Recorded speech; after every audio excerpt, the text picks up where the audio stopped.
American Exchange Bank, right here in Lindsay, is a locally owned and operated community bank that believes in just that, you, a community of fellow leopards. We love our customers. We feel very grateful for each one. So if you are looking for a safe place to put your money, need help achieving that next dream project, or are simply looking for a different banking experience, give us a call at 405-756-3101. We look forward to serving you each day. Member FDIC and Equal Housing Lender. Lindsay United Methodist Church is a community of believers in Jesus Christ who gather together to live their lives devoted to God and being connected with our neighbors through a shared faith and biblical foundation. We'd love to invite you for our Sunday worship. Services are 10:55 a.m. to 12 p.m.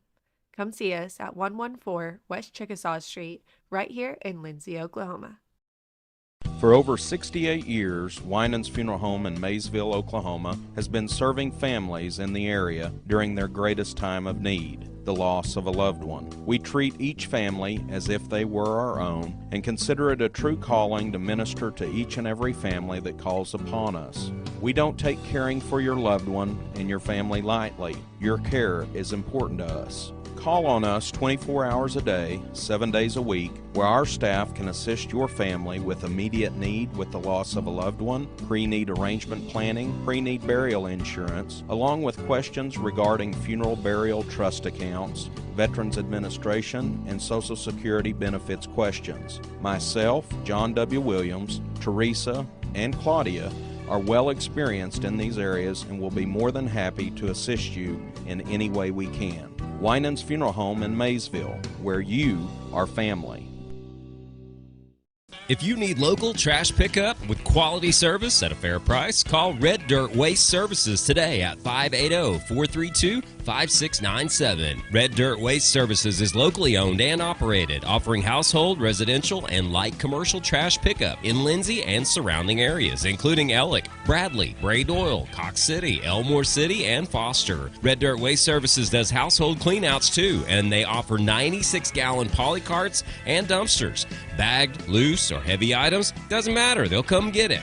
Red Dirt Waste Services even offers valet service, so you don't even have to take your trash to the curb. Schedule your weekly pickup today by calling 580-432-5697. Stop paying more than you have to for quality, dependable, and locally owned trash pickup. Call Red Dirt Waste Services at 580-432-5697. That's 580-432-5697.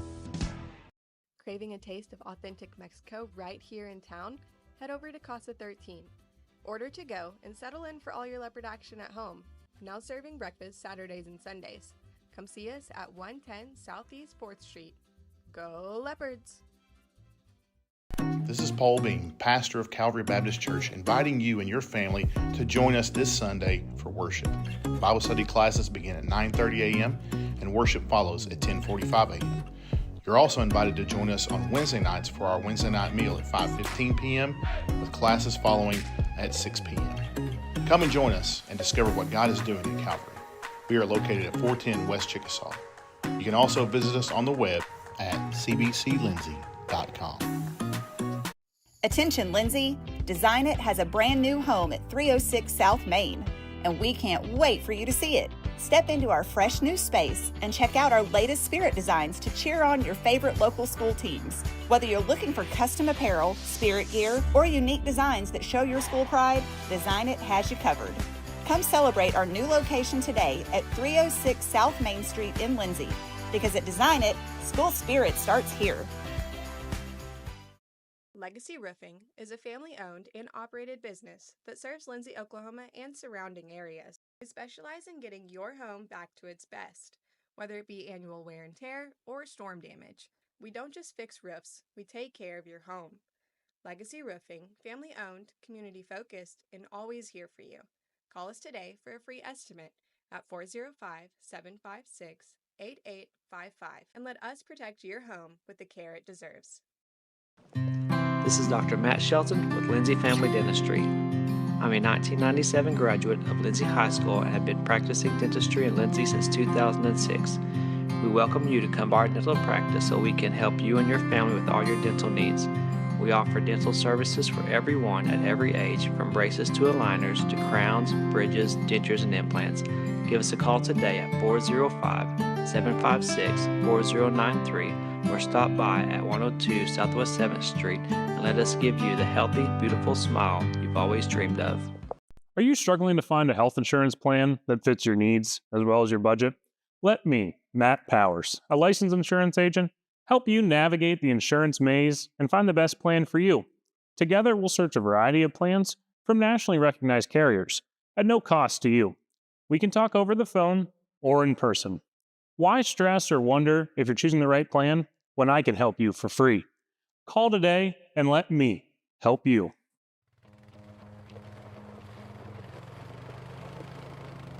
Looking for your next adventure? Head to Morris Motorsports in Chickasha.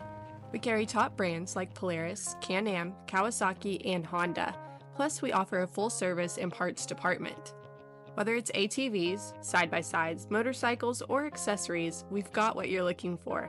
Visit morrismotorsports.com or give us a call at 405-224-6113. At Morris Motorsports, we don't just sell machines, we sell fun.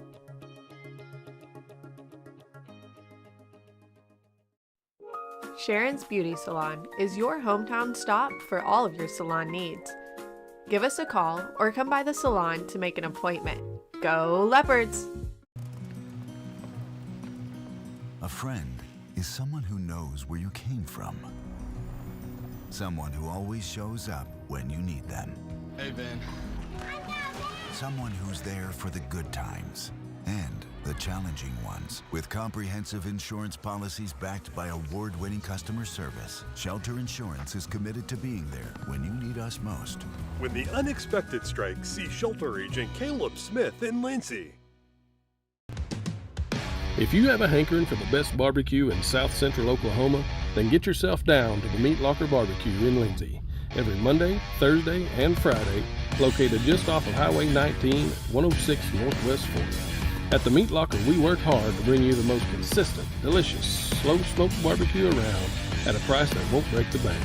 And don't forget, we cater too, and we'd love to do the cooking for your next event. So come see us or give us a call, 405-428-1198, and visit our new website at meatlockerbbqok.com for the latest Meat Locker merchandise. We're proud to sponsor this broadcast of Lindsay Leopard Athletics and want to wish all the students, faculty, and staff a successful year. For all your tax services, contact Grant and Katie Johnson, CPA.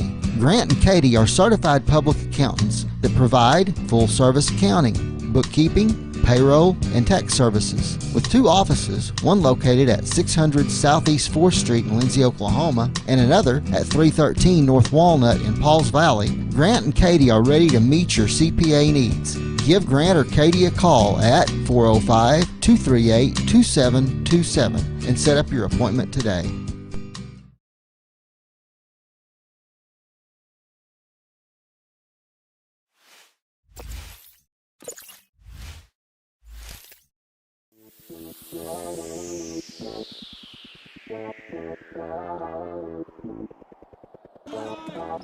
Hernandez goes baseline, sends it all the way to Russell, right corner, 3 on the way. Good! Hernandez and that falls down again. Out rebounded. Leopard takes 6 on 9 to lead the way on the glass for the Leopard in Falls Valley. Yeah, give it in. Hernandez, Cameron drives the lane, takes Hastings in, got him in the air, put it up and in.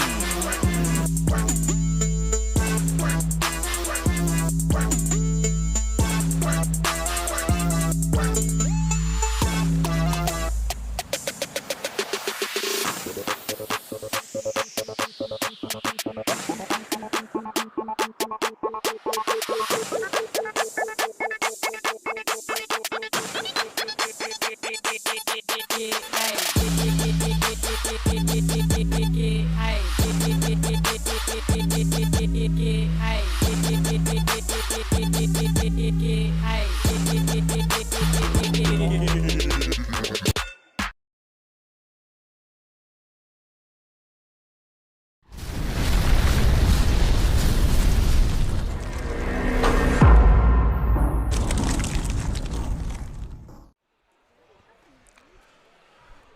Hey, good evening, everyone. Welcome to Leopard Arena. Not where we were supposed to be tonight, but we are here at Leopard Arena as the Leopards and Leopardettes get set to take on the Lady Dragons and Dragons from Purcell. My name is Greg Peary alongside my broadcast partner Andrew Lyon, and this game was supposed to be over at Purcell tonight, and something happened. I never did actually find out exactly what, but power went out over there, and Purcell High School had no power today, and that kind of forced the change of venue for tonight. So we'll do a flip-flop, play the game here tonight. The game scheduled against Purcell in February that was supposed to be here, we'll play over there instead. But again, we are here at Leopard Arena. Good to be back home. You betcha. Yeah, and, well, I will never complain about being back home. Nope, this change of venue suits me just fine. we can change venue and come back home anytime you want to.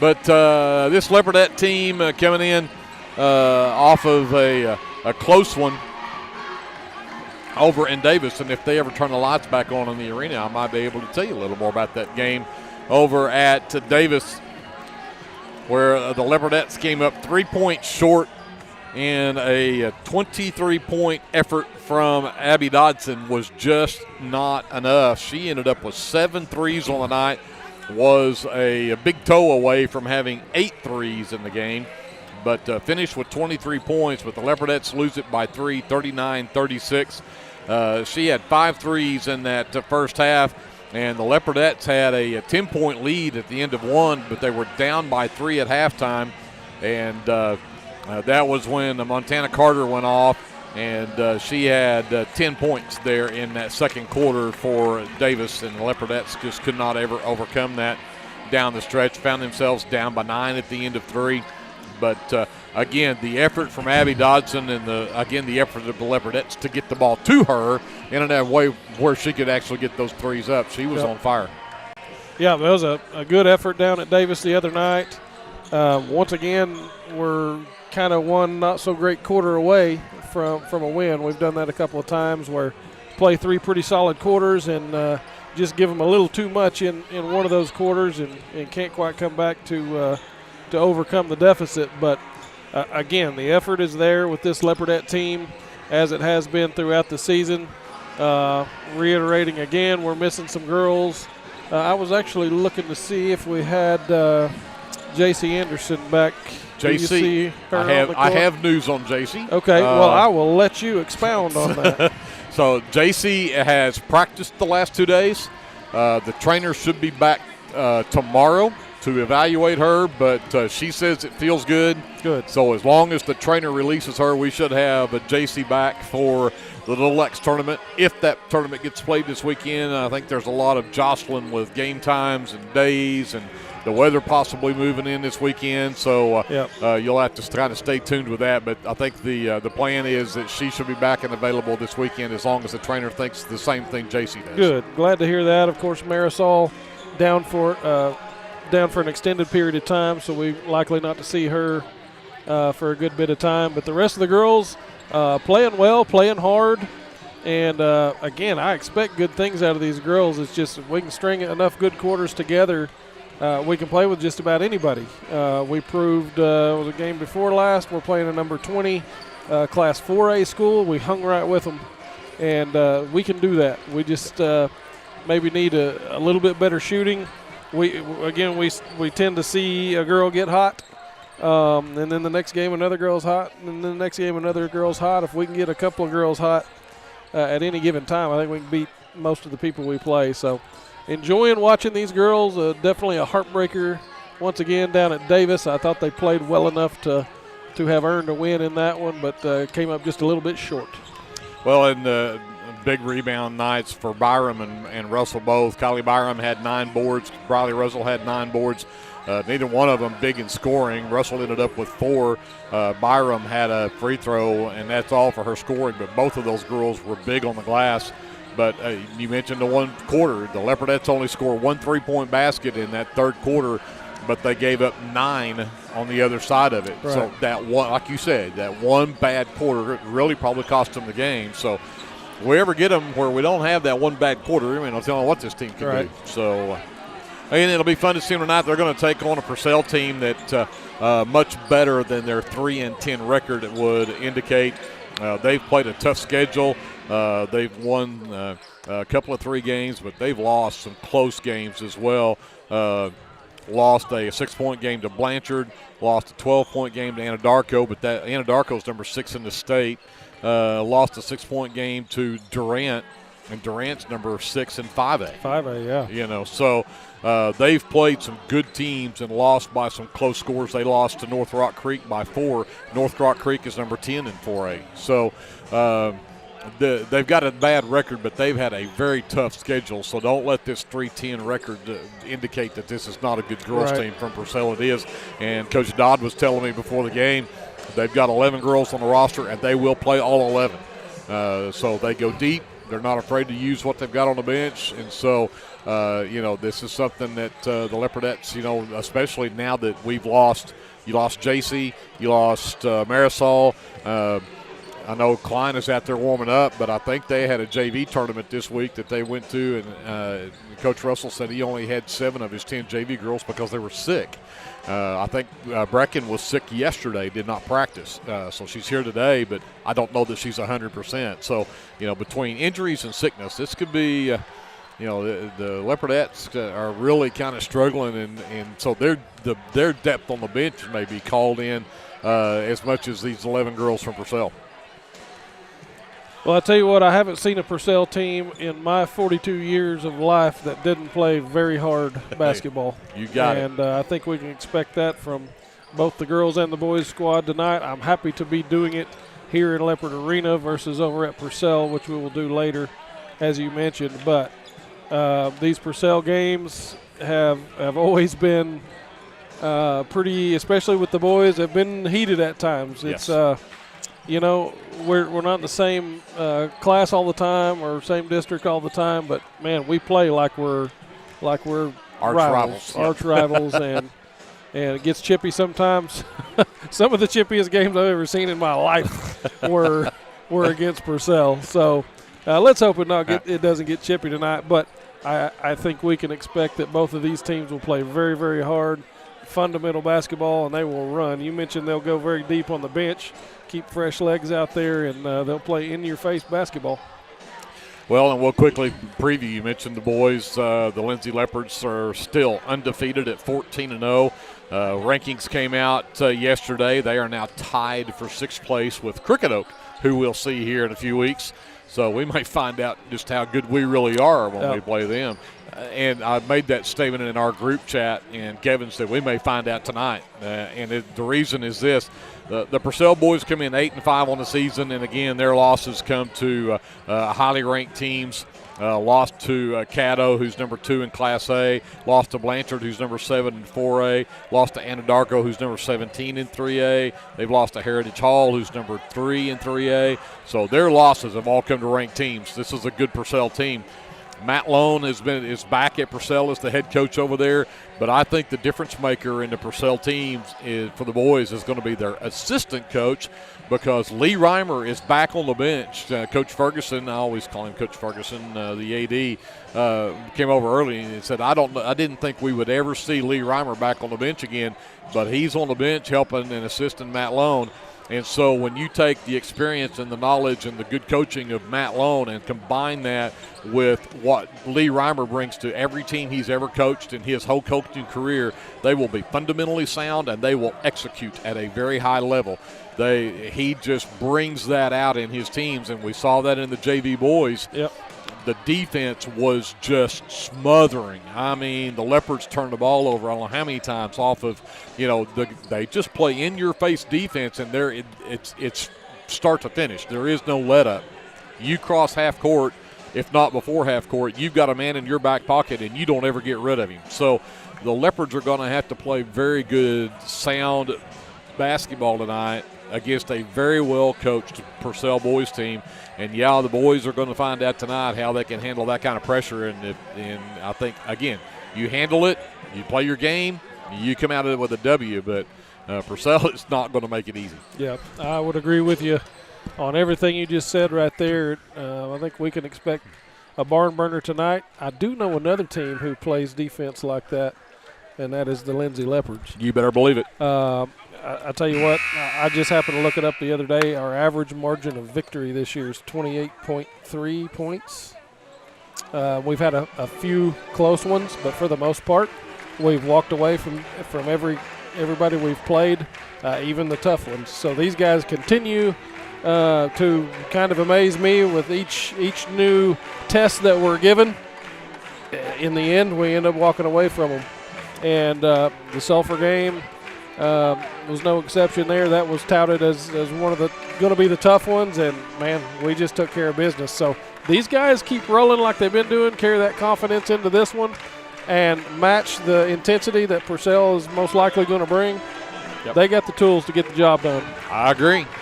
Well, we're about ready for the national anthem. We'll send it back up to JD, take a timeout. We'll come back with your starting lineups and the tip-off between the Lindsay Leopardettes and the Purcell Lady Dragons right after this on KBLP Live. For all your construction needs, give Brad Taylor a call with B&S Construction at 1-405-428-0039. B&S Construction specializes in concrete pads, sidewalks, and metal buildings of all sizes. Call Brad today for a free estimate. The crew at B&S Construction would like to wish the Leopards a safe and successful season. Go Lindsay!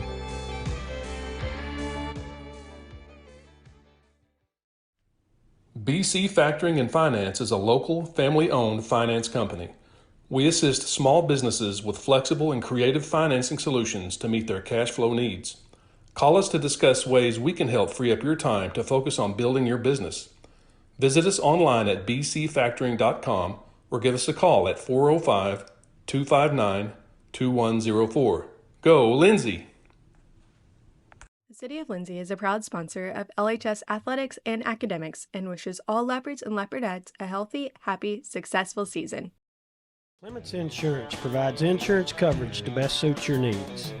We offer auto, home, farm, life, and business policies.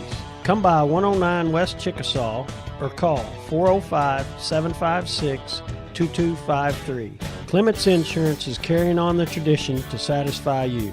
So come see me, Keith, or Beth. Go Lindsay. Lingman Incorporated is a proud supporter of the Lindsay community. We hope you'll keep us in mind for all your oilfield electrical needs. You can give us a call at 405-756-4773.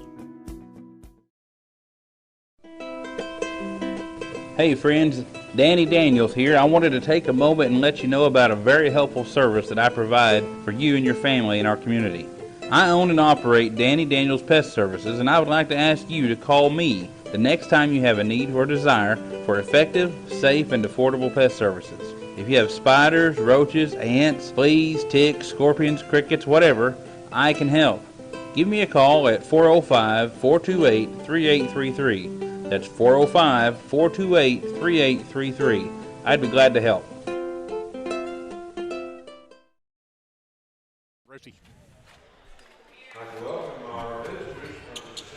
Back here to get you underway, the Lindsay Leopardettes, the Purcell Lady Dragons get set to do battle here in Lindsay, Oklahoma. Greg Peary, Andrew Lyon here courtside as we get ready to roll here.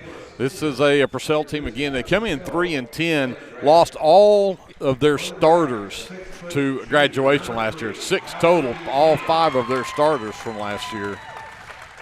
But we'll see what the Leopardettes can do here tonight against this team. We'll start number 3, Hallie Buchanan.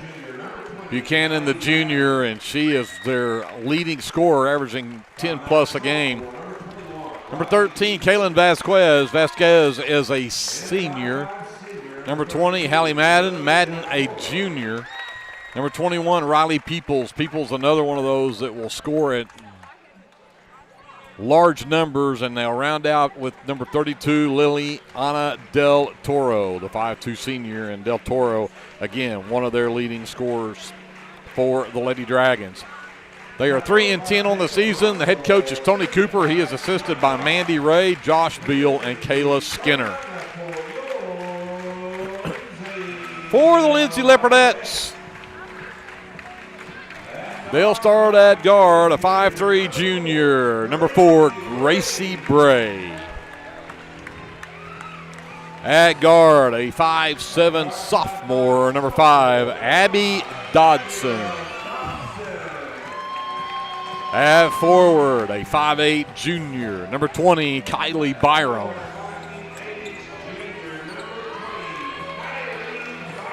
At guard, a 5'6" sophomore, number 21, Briley Russell.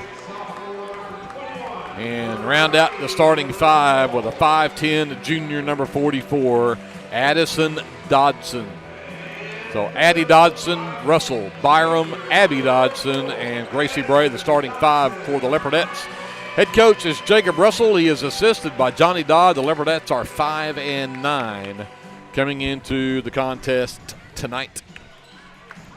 Again, we are here at Leopard Arena in Lindsay, thanks to a power outage in Purcell, forcing things to go this way. And there was a moment of silence for our good buddy Glenn Shoemake, who we laid to rest yesterday. And the song on the PA right now, his favorite outside of Sweet Georgia Brown, Moni Moni. Love it.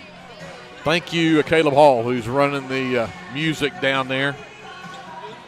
Miss old buddy Glenn, and continue to pray for his family if you would. This is going to be a tough loss for them.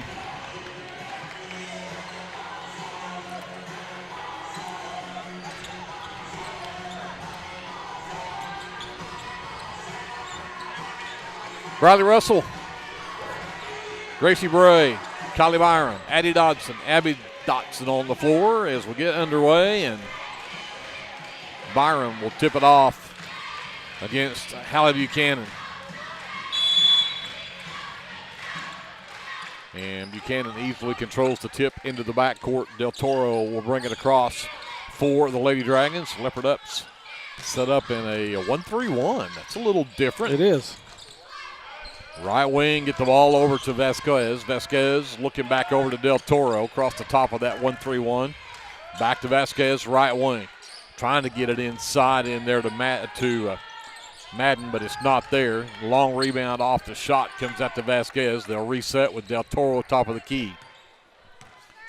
Drives the left side, back out to the left wing, as Peoples will send it back up top to Madden. Over to Vasquez. Skip it back up top to Peoples. The drive down, Del Toro, right corner 3 off the back iron. The long rebound is tied up between Byram and Peoples, and it will stay with the Leopardettes. I like the defense right there. Weren't able to get that ball inside, just had to pass it around the perimeter, and ultimately taking just 2 perimeter shots there. Both no good, so if we can keep them out there, I like it. 2-2-1, full court press. The Leopardettes break it. Byram gets it to Abby. She's got to look from the left corner for 3, but it's too strong. Tracked down her own miss, though. Just inside the 3-point line straight away, missed that one short, and Madden will pull down a miss. Buchanan, right wing, back to Del Toro, left wing. Del Toro retreats, goes back left, out to the corner to Peoples. Peoples across to Vasquez, right back to the high post to Madden.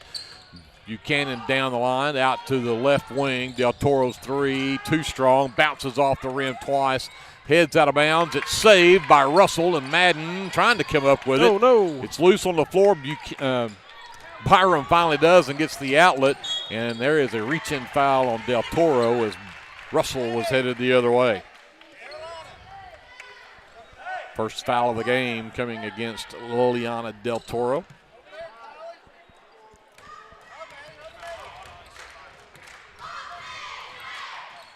Addie.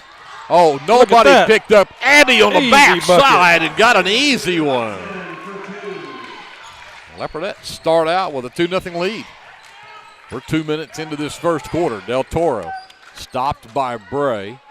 Buchanan sends it to Vasquez, left wing. Back to Del Toro. Top of the key, Buchanan. Looking to pass. Now decides to fire the 3. It's short. Rebound. Byron.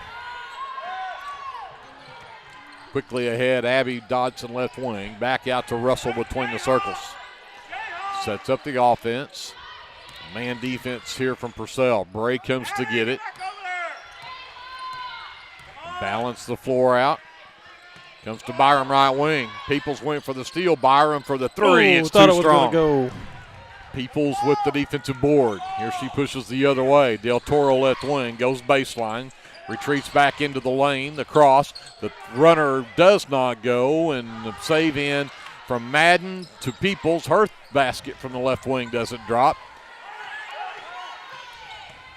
Rebound to Russell. Here come the Leopardettes the other way. Bray, long three, it's short. Del Toro the rebound. She'll push, but Bray stops the break.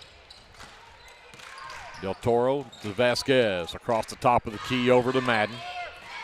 Looking inside of Buchanan, not going there. High post, Madden turns around, right elbow, shot short. Rebound Russell. Leopardettes did a good job on the defensive glass, forcing them into a one and done. Left Abby wide open again. This time it's off the back iron. Buchanan with the miss. Russell nearly had a steal. Peoples has it left wing. Skip it back over to Del Toro right side. She'll back it up as they set up the offense. Leopardettes stay in that 1-3-1. Vasquez inside Buchanan left side. Across the lane to Peoples into the left corner. Del Toro for three. Got that good. one to go. Puts the Lady Dragons up 3-2 as we're halfway through this first quarter. Abby stands with the left side. Del Toro with the defense. Directs traffic. Finally gets it to Russell top of the key. Back to Bray right wing. Waiting for Addy to cut across the lane. Now Bray drives in, and she's going to get a reach-in foul, and they're going to get that on Peoples. Riley Peoples picks up her first, the team's second here in the first quarter, so Leopardettes under their own basket as soon as Bray gets her shoe tied.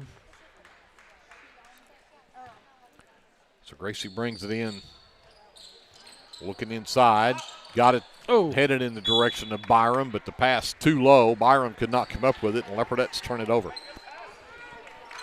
3-2, Lady Dragons with the lead, 3:42 left to go here in the first quarter. Del Toro will bring it up for Purcell. Bray waits for her as she crosses the half line, gets it over to the right wing, Buchanan. Peoples cuts across the lane. Oh, and she Buchanan, wasn't looking. Yep, Del Toro was not ready for that pass, and that's a turnover on the Lady Dragons. So Leopardettes with the ball, down by one. 3-2 early here, neither team able to find much. Again, Peoples went for the steal. Byram had it but threw it away. Here comes Del Toro. Buchanan right corner. Skip it up top, Vasquez, and on the backside, Peoples underneath. Got behind everybody and got an easy one. 5-2 now, Purcell. 3:05 left in the first. Bray to Abby left wing. Down low to Addy. Addy turns around on Buchanan, gets in there, turns it over. Third turnover, Leopardettes. Buchanan's going to go coast to coast. The floater won't drop. Rebound is tipped, but Peoples comes out of there with it. Madden to Buchanan, baseline right side. Surveys, works it out to the wing. Del Toro all the way to the corner and too tall for Peoples, and that's turnover number 2 on the Lady Dragons. Leopardettes will send number 45, Alondra Lopez, the 5'10 senior, into the game, replaces Addie Dodson. 2:32 left here in the first. It's 5-2 Purcell, a 3-point lead as Gray brings it up. Sends it over to Abby. Byram between the circles. Squares up on Peoples. The backdoor cut look at there. Bray. Oh, and it hits the get it rim to go. twice and would not drop. Buchanan with the miss. What a play, and Bray just couldn't get the roll. Yeah, good cut, good pass. Just couldn't get her to fall. And there's a loose ball inside, and Bray comes away with it. Turnover number 3 on Purcell. Here comes Byram the other way in a hurry. Gets Russell baseline right side. Skip it all the way to Abby left wing. Back out to Byram between the circles. Russell right wing, looks for the cutters. Got it to Abby underneath. Got it. Great pass. And Abby Dodson pulls the Leopardettes back within one. She's got all 4 of the Leopardettes' points. Buchanan right elbow. Del Toro into the left corner. And that three off the mark is Vasquez will come up with the miss. Number 15 is Isabella Walker, who had checked in during that last time out, and I missed that. I did too. But her three off the mark, but the Lady Dragons will keep it. Number 13, Brecken Klein, the 5'7" senior, checks in for the Leopardettes. And also in for Purcell as the three-pointer from the right corner's an air ball. Peoples underneath, gets the rebound. That putback won't go either, and Klein will clear it for the Leopardettes. Klein sends it over to Russell. Number 5 is Lyric Harding, who had checked in for Purcell, and then Abby lost the control of the basketball. We'll get a jump ball, and it sends it back over to the Lady Dragons. That'll count as a turnover. Number 4 on the Leopardettes. Number 10 is also Tegan Winters, the 5'8" sophomore, in for Purcell. So Harding will bring it up, sends it over to Buchanan. The baseball pass over into the corner to Peoples. They work it back around to Buchanan right side. Back over to Harding. Peoples, left wing three is off the back iron. A long rebound, tracked down over on the far side by Harding. Buchanan driving the lane, got her shot partially blocked. The rebound and put back from Peoples won't go. And then another offensive board for Walker. And a foul on the Leopardettes on her putback will go on number 15. Now, he did that in the he did that in the girls game too. We don't have a 15. We don't have a 15 on the floor. 15's the one shooting free throws.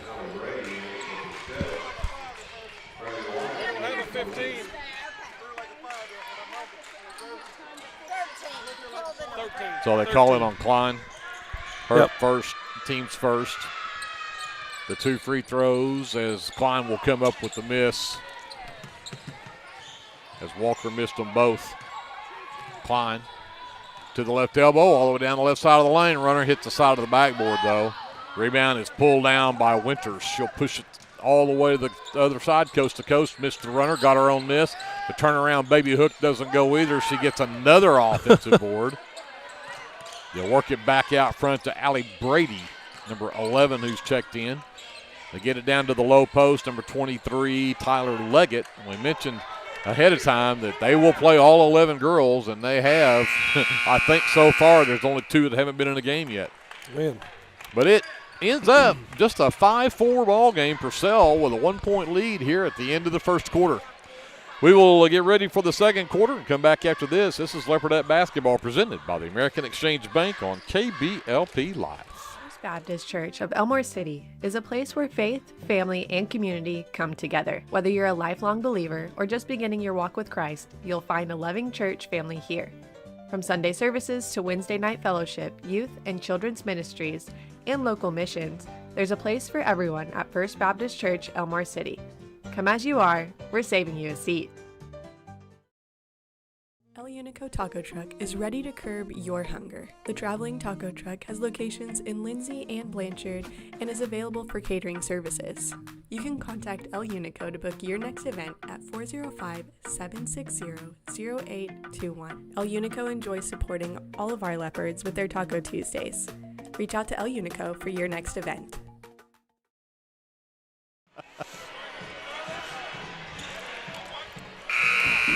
Y'all miss out on all the fun we have on the commercial breaks. 5-4, Lady Dragons with a 1-point lead. Leopardettes will have the basketball, though, as we get the second quarter underway. Number 22, Graylee White, the freshman, has checked in for the Leopardettes. Russell will get her from her in the backcourt as we get the second quarter underway. Byram gets it right wing. Looks for White on the cut through. Climb between the circles, goes back left side. Telegraph that pass. Leopardettes turn it over. And, great hustle from Russell. Clean. Russell with the hustle. Blocks the shot from Harding out of bounds. Did you do that on purpose? I did. That was good. I thought it was pretty good myself. Russell with the hustle. Russell with the hustle. Harding will bring it in. Winters will bring it in on the baseline. For Purcell. Can't find anybody. Finally gets it up to the top of the key to Walker. Walker drives the right side, blocked by Lopez, but right into the hands of Leggett, and then her shot is missed, and Byram came away with it, but threw it away trying to get it out to Bray, and so you went from a great play to get the rebound to a turnover number 6. So Winters in front of the Leopardette bench, quickly into the corner. Walker sends it all the way across to the right elbow to Brady. Brady gets into the lane and somehow got it over Lopez and got it to go in. 7-4, Purcell's lead to 3 now. Byram right wing. Up top to Lopez. Got there it we to go. Bray. Same play as before. This time she got it to go. Yes. Glad to see that. I was going to mention coming out of the break, we need to be a little bit more aggressive with our cutters. Get some movement, create some open space. Winters right wing, sends it back over to Walker left side, down to the baseline to Harding. Quickly recovered by White to cover her up. Winters gets it back over to Walker left side to the high post. Brady turns around, sends it back out. Winters for 3. It's off to barely graze the rim. Comes back out. Walker run off the line by Bray and then lost the basketball as Bray knocks it loose. And Byram nearly lost it. Has all kinds of a good jump ball, and it will be Purcell basketball.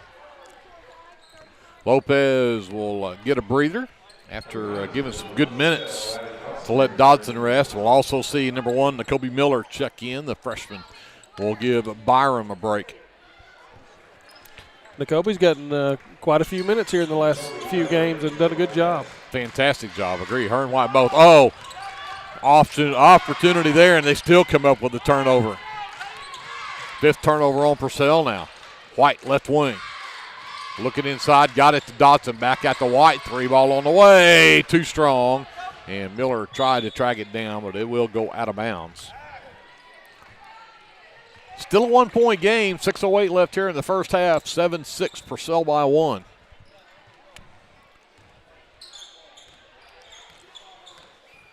Harding will bring it up. It's over on the right wing to Brady. Down on the baseline underneath. That's number 35, Avery Hines. And Hines is going to get fouled on the shot. I believe that's going to be on Miller. Kobe Miller does pick up the foul. First foul here in the second quarter. Fouls have not been big. That's just the 4th foul in the whole game. Got that free throw. So Hines gives Purcell a 2-point lead at 8-6. As White will check out. And got the second one. Dodson is back in. 9-6, Purcell a 3-point lead. Leopardettes with the basketball. Abby sends it left wing to Bray. Looks at Miller, cut through. Good cut. Covered, double team, triple team, and she'll get free throws. Or are they going to say it was on the floor? I think they're going to say, they're going to give her a free throw, but they're going to give it to the other guy to call the foul. And he's going, who do I call it on?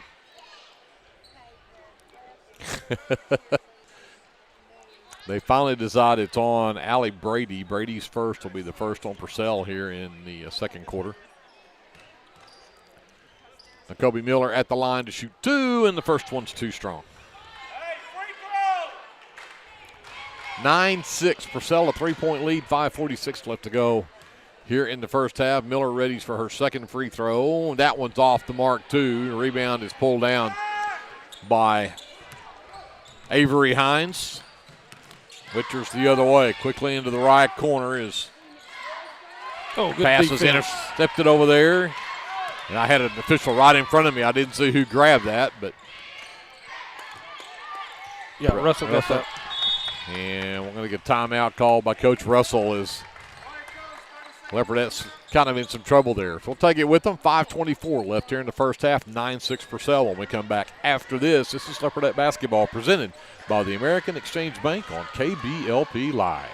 For all your tax services, contact Grant and Katie Johnson, CPA. Grant and Katie are certified public accountants that provide full-service accounting, bookkeeping, payroll, and tax services. With 2 offices, one located at 600 Southeast 4th Street in Lindsay, Oklahoma, and another at 313 North Walnut in Pauls Valley, Grant and Katie are ready to meet your CPA needs. Give Grant or Katie a call at 405-238-2727 and set up your appointment today. 5:24 left here in the first half. Leopards are down by 3, but we'll have the basketball coming out of the timeout. Apparently we have a wet spot on the floor out here, so they're asking for a towel to do some mop-up work. Not real sure what was going on out there. I was wondering what the athletic director and the referee were visiting about, and then we needed to move the cheerleaders over to the other side. They were cheering in front of the scoreboard down there. So. Oh, gotcha. McCubby Miller gets the inbounds for the Leopards. Bray gets it back between the circles. Del Toro back in the ball game for Purcell. Miller back between the circles for Addy. Inside, Russell turns to her right hand off the glass. Too strong. Rebound Leggett. Outlet for Del Toro, pushes the other way, sends it behind her to Harding. Harding to the right elbow, has to back it back out. Winters comes to get it, sends it back to Del Toro left wing. Back over to the right side. Harding for 3, knocks it down. 12-6, biggest lead for Purcell with 4:45 left to go here in the first half. Dodson again inside to Russell. Again on Harding, the turnaround. This time got it to go. Great job. Good strong move right there. Cuts the lead to 4. Del Toro gets it back over to Harding left side. Leopards are still in this 1-3-1. Again back over to Harding. Fires the 3 from the left wing. That one's off. Russell claims the miss. In the end, Dodson lost it out of bounds. I think that's the second time that the Leopardettes have come up with a defensive board but turned it over trying to get it out of there. So Russell will check out. Byron returns. Peoples and Vasquez are both back in for Purcell along with Buchanan. Vasquez gets it from Buchanan. Gets it into the right corner to Peoples. Gets it back out to Vasquez. Gives it over to Del Toro. Into the left corner for Harding. Inside pass for Buchanan was tipped, but she ended up with it anyway. Then the baseline shot from Peoples won't go, but the Leopardettes were the last to touch the rebound. So Del Toro to trigger on her own baseline. Lob it to the left elbow. Buchanan gets into the lane. The floater up and in for Buchanan. Back to a 6-point Purcell lead, 14-8, 3:45 left to go here in the first half. Oh, Miller threw it to the direction of Dodson just about the time Addy spun to go the other way. Leopardettes turn it over, and they give up the 3 to Riley Peoples on the other end. 9-point lead for Purcell now. 3:20 left to go. Bray into the lane, sends it out to Abby. Abby looks at the 3, drives in on Vasquez, gets down to the elbow, throws it out to Addy on the right wing. And Buchanan all over Addie Dodson will pick up her first personal. Second team foul. That'll go on Buchanan. Russell returns. Miller checks out for the Leopardettes. Russell to inbounds. Looking for Byram, ends up sending it into the backcourt for Bray. She'll walk it across. Byram right wing. Looking for Addy underneath, covered up by Buchanan. Puts it on the floor, and then Peoples tied it up. Tied her up. Leopardettes do have the possession arrow, however. 2:59 left to go. Leopardettes down by 9. It's their biggest deficit here in this first half. Bray on the handle. Works left, comes back right, sends it out to Russell. Russell back to Addy, top of the key, and Buchanan knocks the ball loose, and the Leopardettes turn it over for the 10th time. Madden gives it up to Buchanan, top of the key, back to Madden, left side, went to drive baseline, shuffled her feet on the fake, and turnover number 7 on Purcell. Lopez off the bench. We'll check back in for Dodson for the Leopardettes, for Addie Dodson. And Russell will walk it up, trying to cut into that 9-point lead.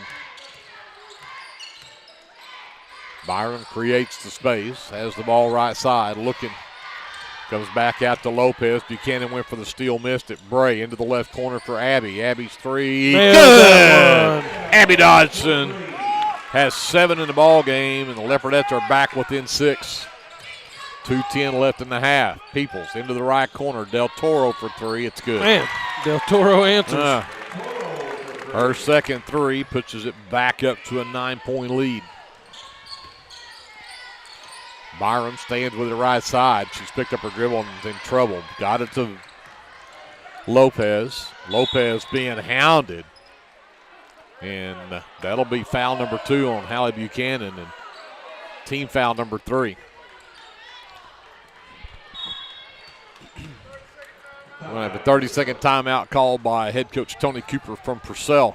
1:48 left to go in the first half. 9-point Purcell lead. The Leopardettes with the ball when we come back after this. You're watching Leopardette basketball presented by the American Exchange Bank on KBLP Live. Get your game day, or any day, off to a great start with Hot Mess Coffee at 213 South Main in Lindsay. Hot Mess Coffee Co. offers coffees, lattes, teas, and other tasty beverages, plus great food, too. Good luck to the Lindsay Leopards from Hot Mess Coffee Co. and Java House Realty at 213 South Main in Lindsay.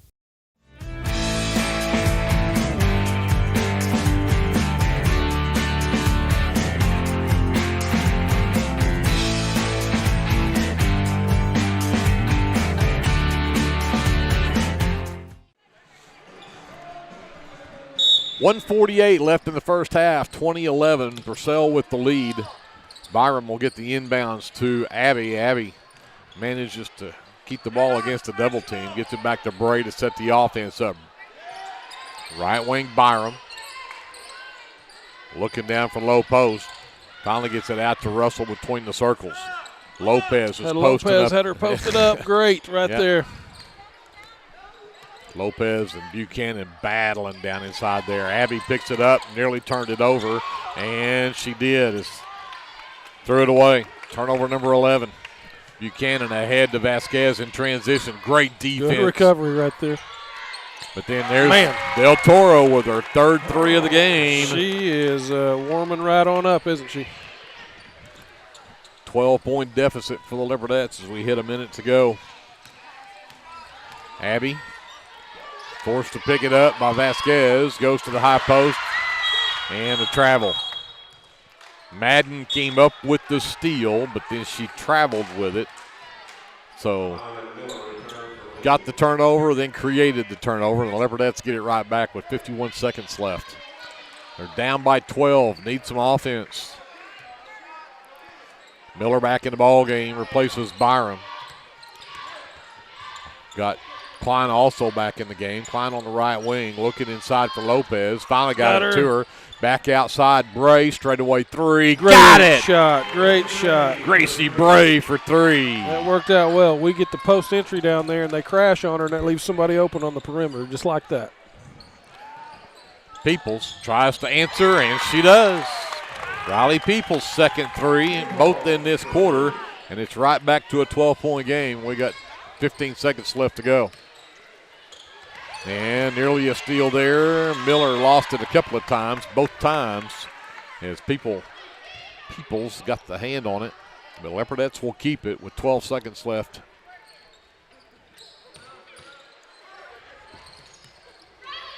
Russell takes Del Toro baseline, tries to force it underneath to Lopez, but it's off the foot of Buchanan out of bounds. It stays with the Leopardettes with 7 seconds left before halftime.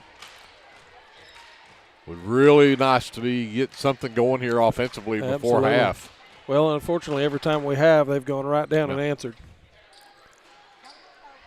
So Miller to inbound. Looking inside, finally gets down the right wing. Bray straight away 3, and it won't drop. Lopez, it can get it to go, but with 1.2 seconds left on the clock, we will send Alondra Lopez to the free throw line, and Maybe we luck out, and that's on Buchanan. It is. That is her third personal. It's just the fourth team foul. With this one on the shot, will send Lopez to the free throw line. And this is that one. Leopardette's 0 for 3 at the free throw line.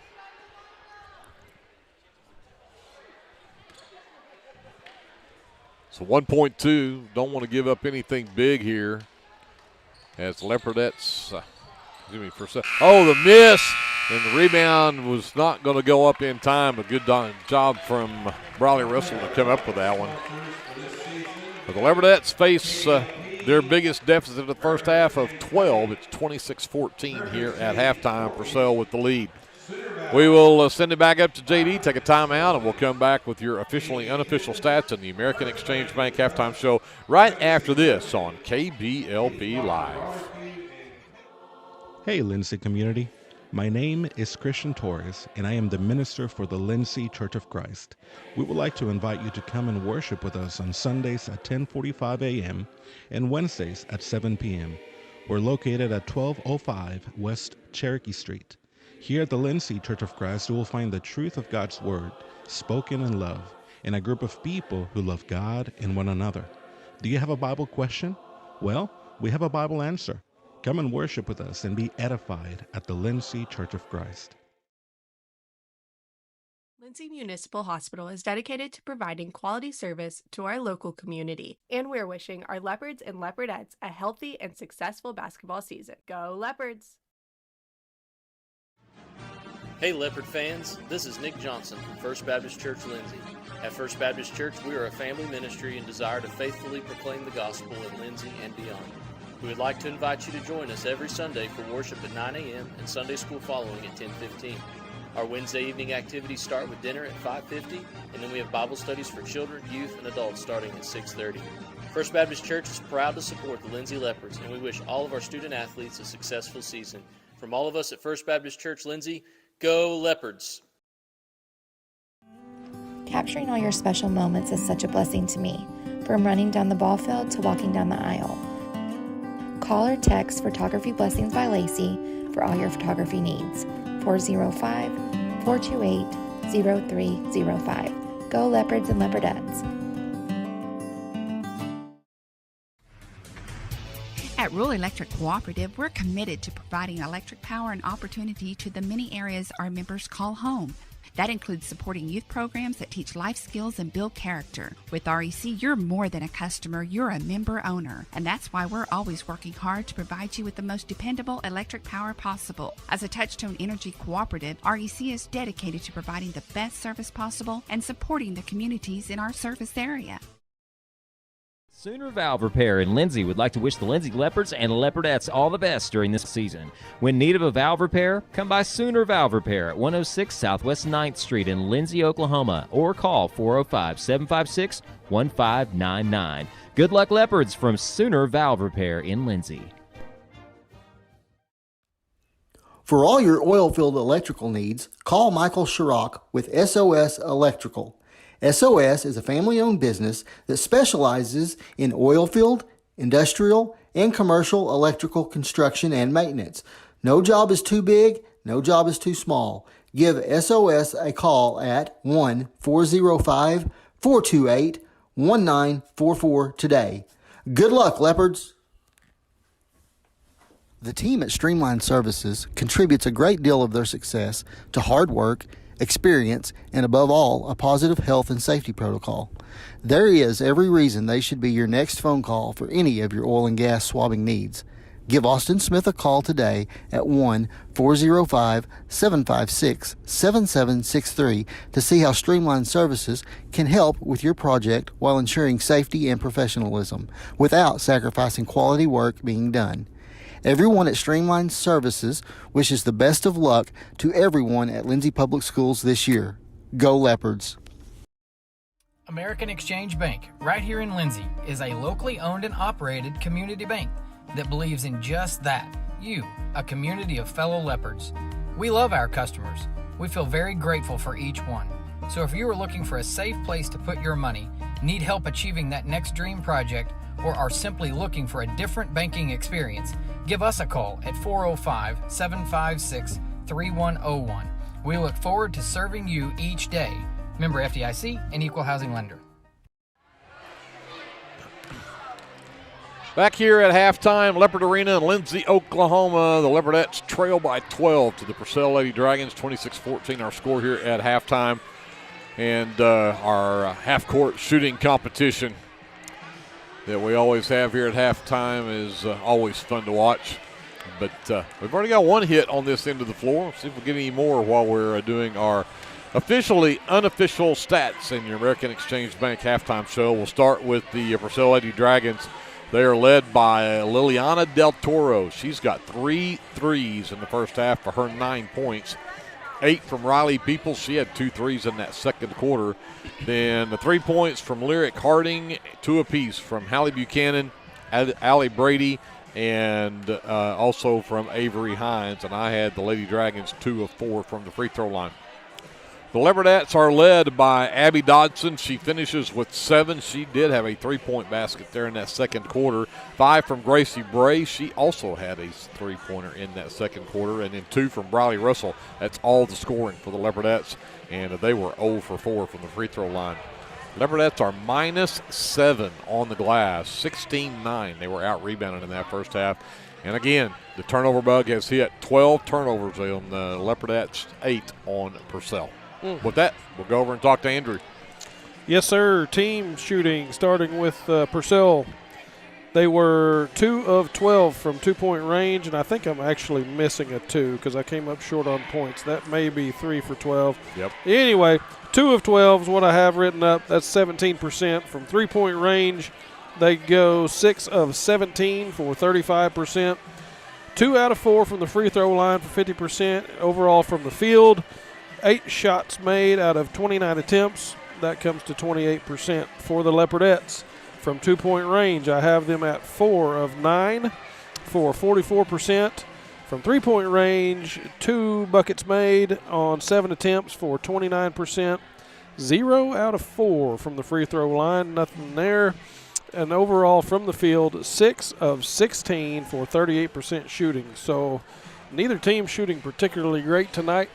The Lady Dragons have made it count from the 3-point line a few more times than we have. That's the majority of the deficit right there. We've got to take care of the ball a little bit better. And I do like what I'm seeing down there. We're getting a few more opportunities under the bucket down there. If we can continue to do that, I think that's where the money's going to be made. And again, if we can get Abby Dotson and or Gracie Bray or any of those others hot from 3-point, we're doing pretty good. We haven't had anybody get particularly warm on the shooting, unlike the Lady Dragons. Del Toro heating up in that second quarter right there, hitting those 3 3-pointers. Yeah, I think what stands out to me in what you just read is the Leopardettes only had 16 attempts from the field. Purcell had 29.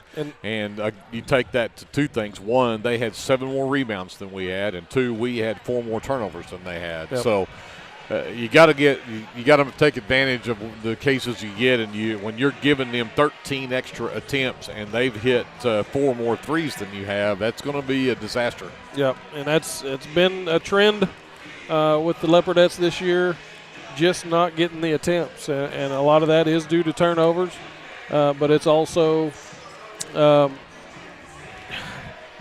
not doing aggressive cutting across the lane and hitting those girls when they do cut. Alondra Lopez a few times down there had somebody posted up just fantastically. You couldn't ask for a better post up. We got to feed them. We got to get it down there and take care of the basketball. Well, and speaking of fouls, because that was going to be the next thing I was bringing up, they did end up calling 4 fouls on Purcell in that second quarter, 6 for the game. And we thought that last foul was called on Buchanan, which would have been her 3rd. But Kim Beckman, the official scorekeeper, informed us after we went to a halftime break that they changed that last foul to be on Hallie Madden. So that was just her first. But, again, 6 fouls on Purcell in the first half and only 2 on the Leopardettes. But so the Leopardettes are going to think, I got to go with you. You got to be more aggressive at the inside. Yep. And especially if you can get Buchanan posted up in there against Addy or Lopez, either one. Force her to try to foul you to keep you from going to the rack, and let her pick up that 3rd or 4th foul. and to see if you can't move her to the bench. But and on the defensive side of the ball, we've been in that 1-3-1, which is a little unusual for us, and I think that started out great. However, with some girls heating up from beyond the arc down here, what that's been doing is we're getting overloaded on one side, and it's leaving a three-point shooter open pretty regularly on the far side. So if they can get that skip pass across to the other side, that's leaving a girl wide open. So I'd be interested to see if we stay in the 1-3-1 in the second half, or if we go to something a little more traditional and get those wings covered up a little bit better. But that's going to give up something probably in the middle, which is I'm sure why we're doing that in the first place. So right. I don't know, but if they're going to hit the three, I mean, I'd kind of rather take the hits on the 2-pointers if they're going to continue to be hot from the three-point line. So there's a little give and take there. We'll see what he comes up with. Well, the Leopardettes just now coming out of the locker room did not even come out to warm up for this second half. We've just got 40 seconds left before we take off. And, again, the Lady Dragons do have the possession there to start the third quarter. But Leopardettes down by 12, and that has been your American Exchange Bank halftime show and your officially unofficial stats from the first half. Go get them. Greg Fury, Andrew Lyon here courtside. J.D. Scruggs on the live stream. Kevin Scruggs up and running the camera tonight. Jason Wallenberg handling things on our FM station, 105.1 FM.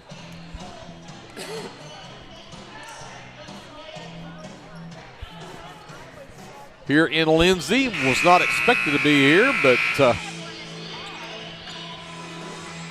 here we are. Yeah, here we are. We'll be in Purcell later in February when that game that was supposed to be here will be played over there. That is the 17th of February, as JD reminded me. Del Toro will bring it in for Purcell. We'll get the third quarter underway. They're actually running a 2-high post look. Now Vasquez steps out between the circles looking for Buchanan, and they're going to say Vasquez traveled with it. So you can't ask for much better than that to get an unforced turnover to get the possession arrow and then also get a turnover right out the bat. See if we can get some offense going from that. Bray will bring it up. Madden will pick her up as she crosses the timeline. Left wing to Byram. Too low to start the low post switch. And Addie got too far underneath, and they're going to get exactly what we talked about. They're going to get Buchanan with her third personal.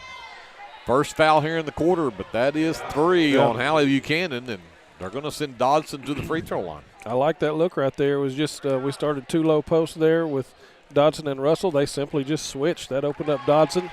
That's kind of just a turn and shoot situation there, not a dribble in and shoot, but we come up with some free throws, and she nailed the first one. Second one is on the way. She got them both. Those are her first 2 points of the game, but pulls the Leopardettes back within single digits at 9. We're just now 30 seconds into this third quarter. Buchanan squares up on Russell. Looking to pass. Comes back to Del Toro out near the half line. Now Buchanan gets it back. Looks to drive in. Cut off. Spin move down the lane. Double team to back up top to Vasquez. At the free throw line, Madden down low. And that's where the height advantage of Buchanan comes into play.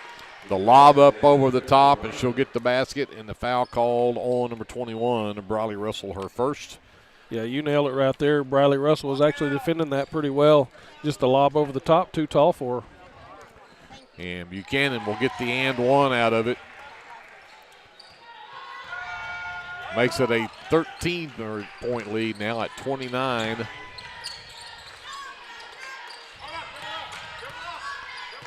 I am confused. You'll have to forgive me here. I'll check my scores here in just a moment. You good?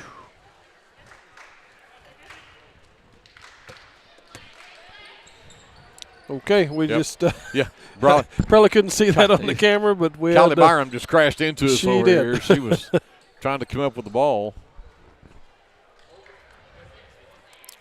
I'd like to see Glad a that she's push okay. call right there, to be honest with you.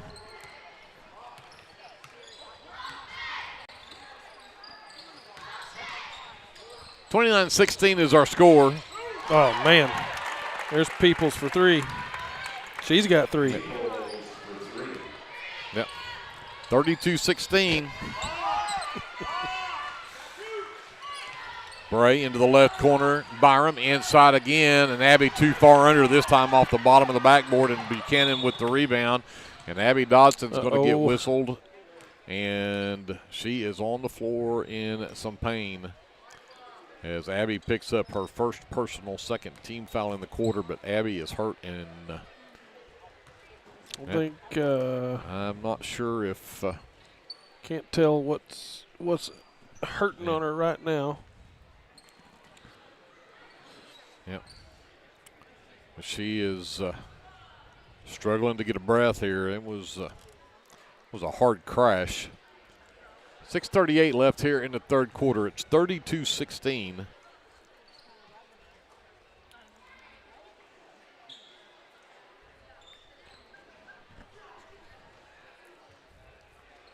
And she's actually going to get help to her feet and walks a little gingerly on that left leg. But, hey, the way she's walking, I have a feeling she's tough. She'll be back.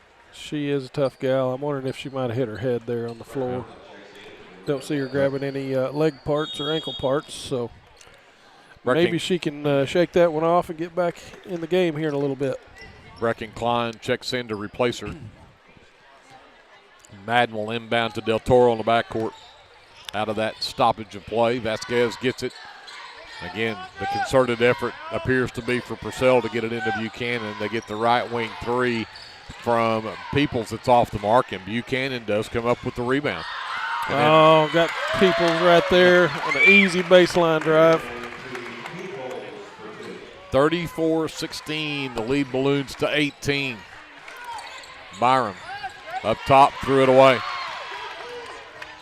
Del Toro trying to keep up with it and can't, and they're going to say Bray was the last to touch it. I really thought Del Toro was the last to bounce that ball out. You and me both. I was pointing the other direction.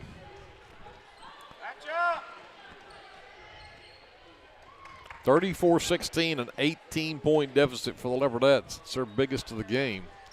We are 2 minutes into this third quarter. Vasquez stands with it. Buchanan cuts through, get her to her at the elbow, out into the corner. Three ball on the way is an air ball. Backside rebound from Byram as Madden missed it bad. Bray pushes it up the left side into the left corner for Byram. Looking inside at She's got her posted Lopez. up. Send it. Yep. Bray across to Russell. Bray left wing, three ball on the way. It's short, but saved by Klein. Lopez could not finish, and here comes Vasquez off the miss. Buchanan in transition will get a left-hander up to the end.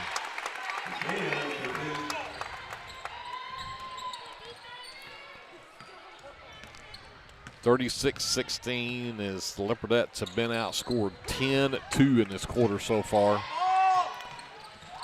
Another turnover, and Del Toro got it to Madden. She'll drive the left side, dump it down to Buchanan, and Buchanan traveled with it. Had the wide open shot, decided to try to dribble it for some reason. I mean, all she had to do was just go up and put it in, and she ends up traveling with it.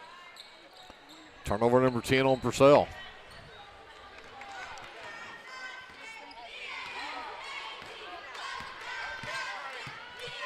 Bray dribbles up left side. The lob to the high post is number 31, Briley Ince, has checked into the ball game. The Leopardettes nearly turn it over again. Saved by Gracie. Good hustle. Yeah. And then Russell tried to throw it over the top of Buchanan, and I don't have any heights on many of the Purcell girls, but she's every bit of 5'10 or 5'11, if not taller. So. And you're not going to throw it over the top of her. Not so much. Russell high on the right side. Back to Bray.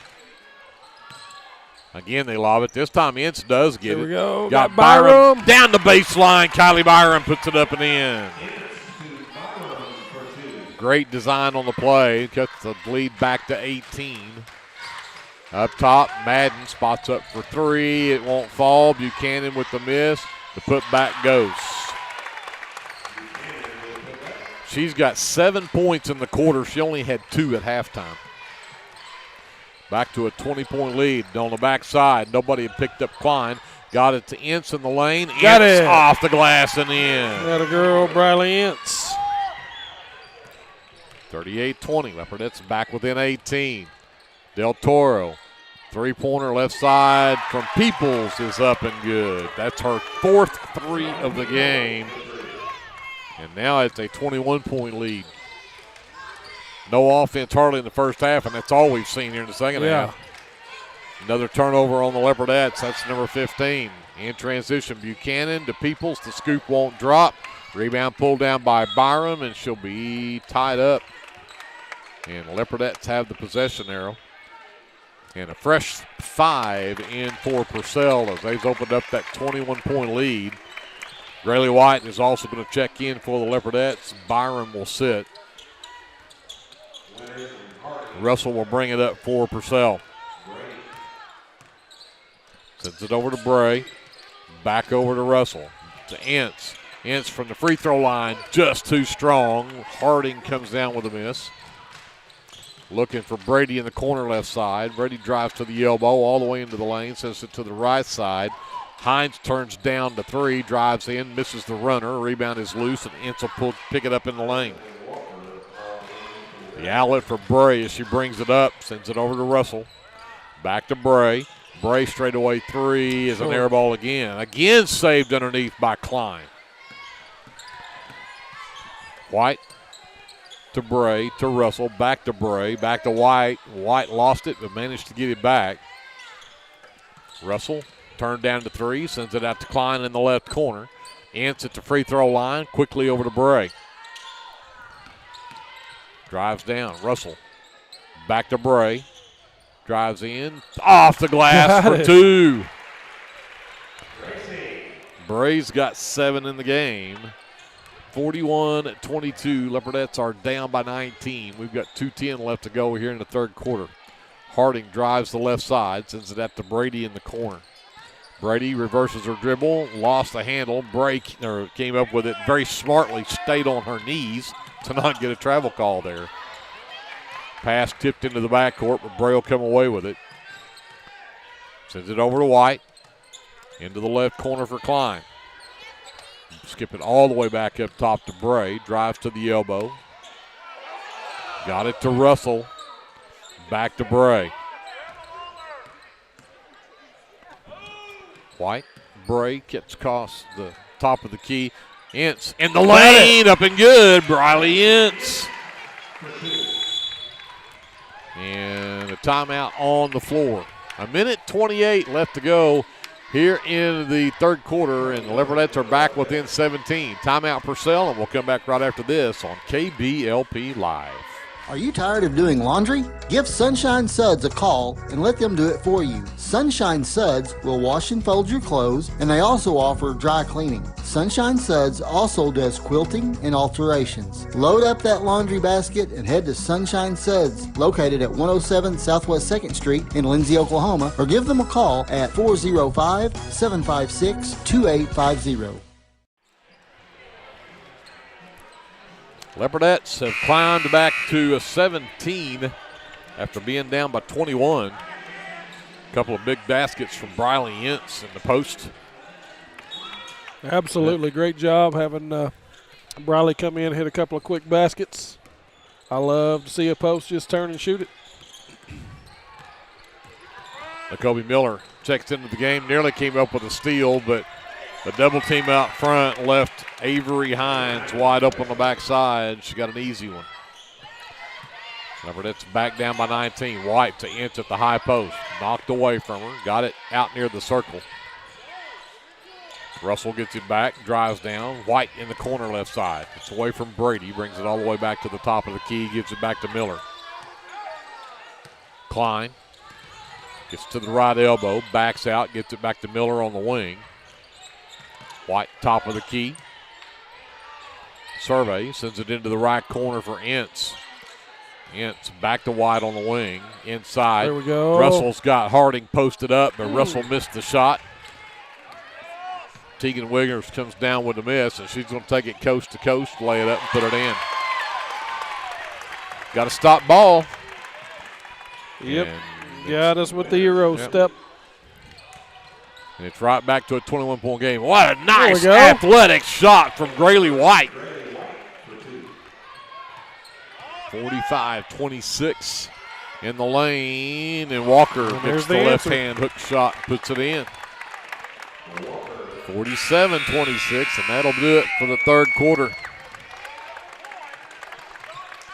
So the Leopardettes outscored 21-12 in that quarter, and it's a 47-26 ball game here at the end of 3. We'll take a timeout, come back with the fourth quarter after this. This is Leopardette basketball presented by the American Exchange Bank on KBLP Live. Small business needing a little creative pick-me-up? Do you need to refresh your business cards or looking for a new logo? Is your business Facebook page still using photos from 2019?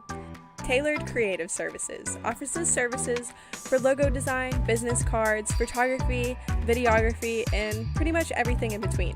Find me on Facebook at Tailored Creative Services, and let's talk about your next project. Sharon's Beauty Salon is your hometown stop for all of your salon needs. Give us a call or come by the salon to make an appointment. Go Leopards! Leopardettes trying to hang in with this one, but it's starting to slip away. 47-26. Lady Dragons with the lead, and they also get the ball to start this fourth quarter. Walker to inbound on the far sideline, gets it to Harding in the backcourt. Miller with the defense. Drives all the way down. Klein nearly got the steal. The long three up and good from Tegan Winters. And Purcell is now can't miss. 24-point deficit for the Leopardettes. Klein stands with the left side looking for cutters. Finally puts it on the floor, gets it to Ince. Back quickly right side to White. White drives to the baseline, and she will be fouled on her way to the rack. And called on Tegan Winters, her first. Just the second foul called on. Yeah, I would say Purcell acting like they were going to bring the ball inbounds. It's our ball. Miller will inbound under her own basket. Russell around an Ince screen, gets to the free throw line, then tried to dump it down to Ince, and Winters stepped right in front of it. And again, she's going to go coast to coast with it. Misses her shot, but she'll head to the free throw line as she is fouled on her way to the rack. Foul called on Russell is her first foul here in the fourth quarter. And Winters will get that free throw to drop. First free throws for, Buchanan did shoot a free throw back in that third quarter. These are the first free throws of the second half for Purcell, but she did miss both of those, or hit one of two, 51-26, 3-point from White won't go. Russell, the offensive board, though, and then got Miller drive back down and got rejected by Leggett. Ooh. In transition, Harding trying to catch up to it, finally does, gets it to Walker in the right corner. Her three does not go. Grayley White pulls down the miss for the Leopardettes. Miller inside to Ince, backs Walker down, gets blocked from behind, ball's loose, and Klein will come out with it. And again, tried to send it down to Ince, and Winters steps right in front again, and then Russell took it right back. Don't look down to your paper. You're no kidding. You'll miss all kinds of stuff. And in transition, it is a 2-on-1 break, and Walker's going to take it herself. Missed it badly, but Lyric Harding was there to clean it up. 53-26. Leopardettes trail. 6:10 left to go, and then White can't get to the ball on this left wing, and that'll be turnover number 7 here in the second half, 19 in the ball game. Good to see Abby Dodson check back into the game. You bet. Along with Kylie Byram, Gracie Bray. Del Toro also back in for Purcell. Vasquez. Up top, Buchanan, catch fire three, doesn't go. Great block out and rebound in there from Abby Dodson. Abby pushes up to this left side, sends it back out to Bray. Top of the key, Klein. Back to Bray, left wing. The back cut from Russell out to the left corner for Abby for three. No, it's off the front of the rim this time. Rebound for Peoples. Up top for Buchanan. Gives it up to Del Toro. Resets the offense. Buchanan steps out top of the key, looking inside at Madden, got around the screen, got it out into the corner. Peoples for three, and she knocks it down. Whew. That is 5 threes for Miss Peoples. 30-point lead for Purcell, 56-26. We've got 5:10 left in the ball game. Bray sends it in the right corner. Klein can't answer. Peoples with the backside miss. The baseball pass to the other end for Del Toro, but Bray is right there to push her off the line. Reverses, goes back inside, double team, and then Klein nearly had a steal. Madden came away with it, and she'll get fouled. As she was trying to go back up, they'll give her 2 free throws on that, and they'll call that on Gracie Bray. That's just her first foul of the game. Second in the quarter, but that is going to put Madden at the free throw line for the first time tonight. Hallie Madden has not scored tonight, and still hasn't as she missed that free throw. Abby Dodson checks into the ball game, and I'm going to need some help with 24. Yep, me too. I don't have her. And second free throw does drop through for Madden. 56-27. Leopardette's down by 29. Abby over to Bray. High post. Addie Dodson out to Abby. Right wing three from Abby off the back iron. Addie secures the miss, though, and she's fouled on the putback but cannot get the shot to drop. So the foul goes against Hallie Madden, her second team foul, and free throws coming up for Addie Dodson. Knocks that one down.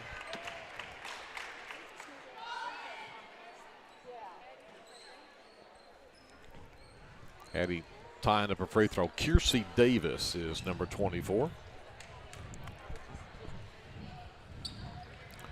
And second free throw, she is perfect at the line. 4 for 4 tonight. 28-56. Got ahead of myself. Buchanan down the right side of the lane, dribbles through a double team, lost the basketball out of bounds. Turnover number 13 on Purcell.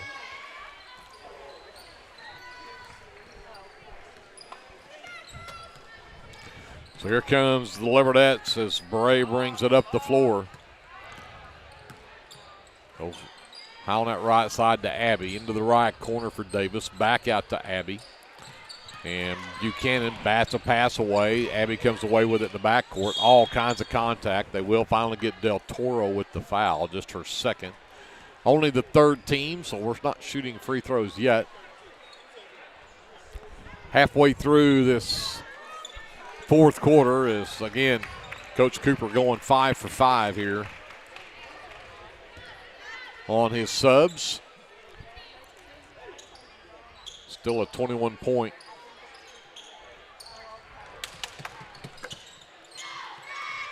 lead. There's a jump ball as Byram came immediately to get it. tied up. Got tied up with Walker and Harding. Leopardette basketball. Looking for Abby, can't get it to her. Finally does get it to Bray in the backcourt. Harding nearly stole it away. Bray will get it back. Needs help, got it to Byram across the timeline. The trap comes again. She got it to Bray. Bray to the free throw line. Out to Abby. Right wing three is good for Abby Dodson. Her second of the game. Puts her in double figures with 10. 31-58.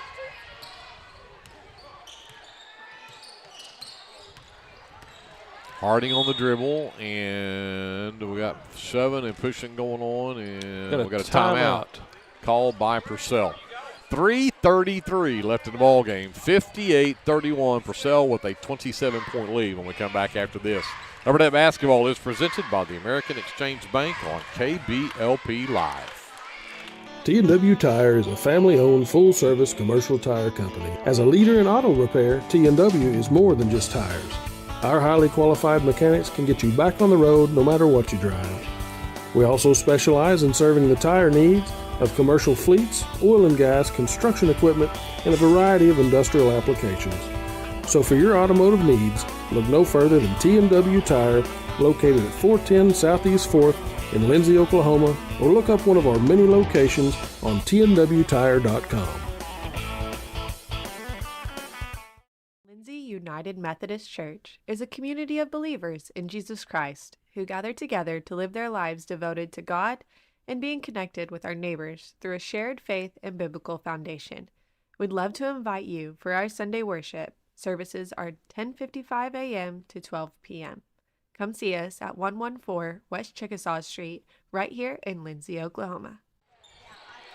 Purcell with the basketball out of the timeout. Walker has it out near the half line, hounded by Byram, and Byram will get whistled for the reach in. Kylie's first, team third, so no free throws yet. Harding gets the inbound from Walker. Up top, Leggett sends it over right wing to Winters.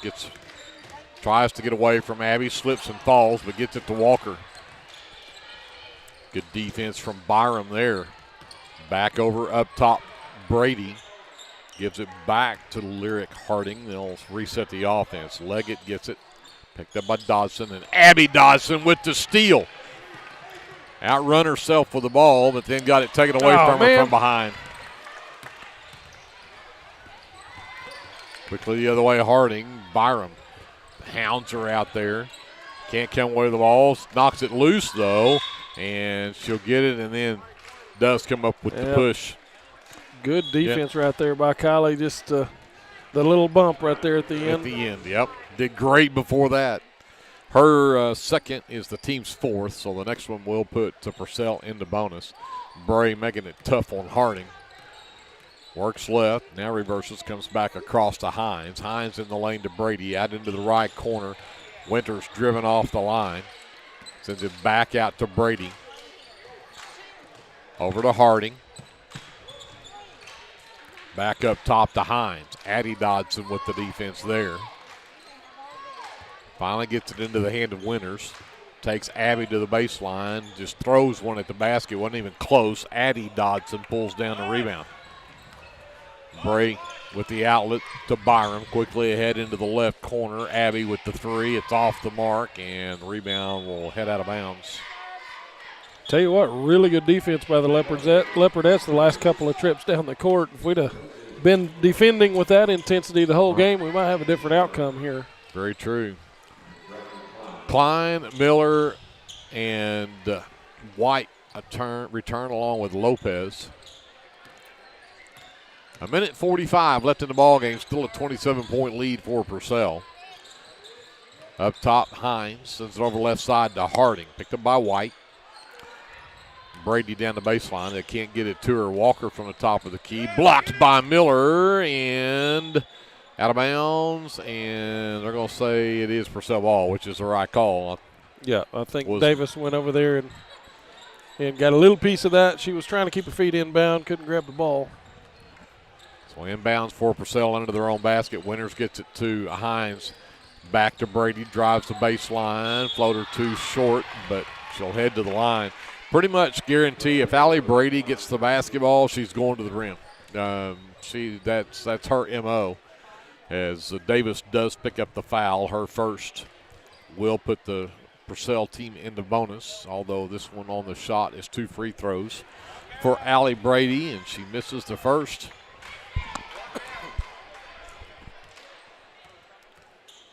A 1:24 left in the ball game, and it is a 59-31 lead for Purcell as Brady knocks that one down.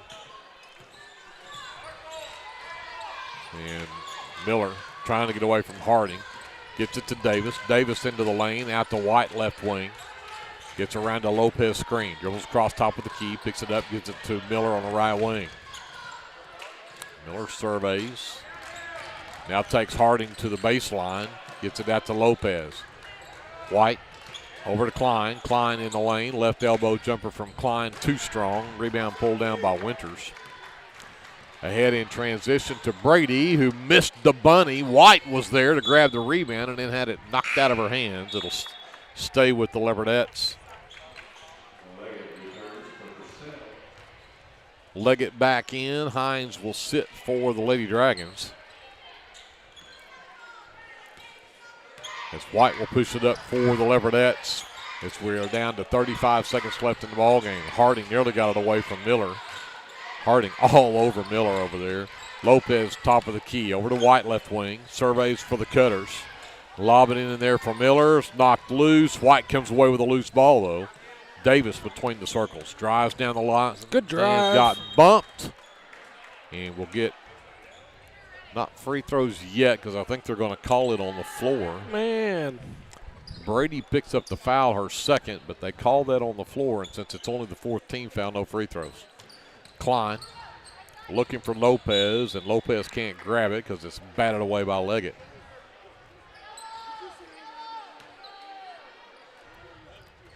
So Klein will try it again, this time the other side of the basket. Now they get it to Lopez. Quick release, but left it short. Rebound Harding. Out in transition. Brady did not blow the layup that time. Got it. Back to a 30-point lead, 61-31. 4 seconds left. 3. White at the buzzer and missed the layup.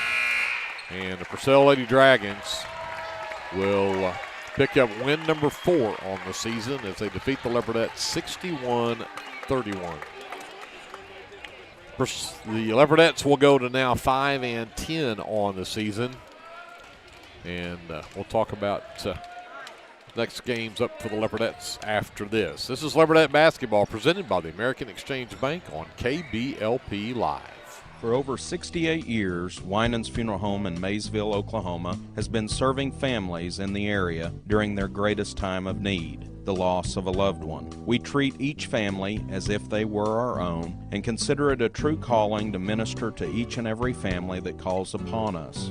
We don't take caring for your loved one and your family lightly. Your care is important to us. Call on us 24 hours a day, 7 days a week, where our staff can assist your family with immediate need with the loss of a loved one, pre-need arrangement planning, pre-need burial insurance, along with questions regarding funeral burial trust accounts, Veterans Administration, and Social Security benefits questions. Myself, John W. Williams, Teresa, and Claudia are well experienced in these areas and will be more than happy to assist you in any way we can. Winans Funeral Home in Maysville, where you are family.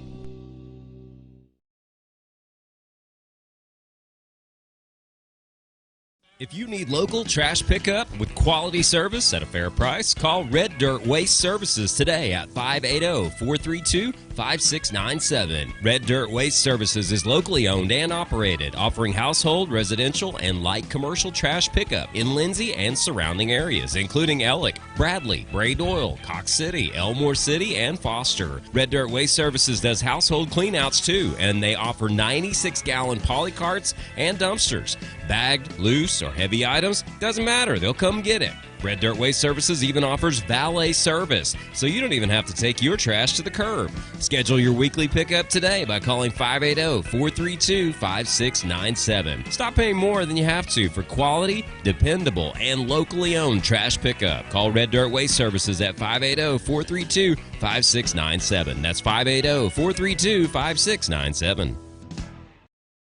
Craving a taste of authentic Mexico right here in town? Head over to Casa 13. Order to go and settle in for all your leopard action at home. Now serving breakfast Saturdays and Sundays. Come see us at 110 Southeast 4th Street. Go Leopards! This is Paul Bean, pastor of Calvary Baptist Church, inviting you and your family to join us this Sunday for worship.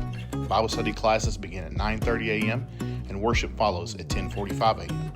You're also invited to join us on Wednesday nights for our Wednesday night meal at 5:15 p.m. with classes following at 6 p.m.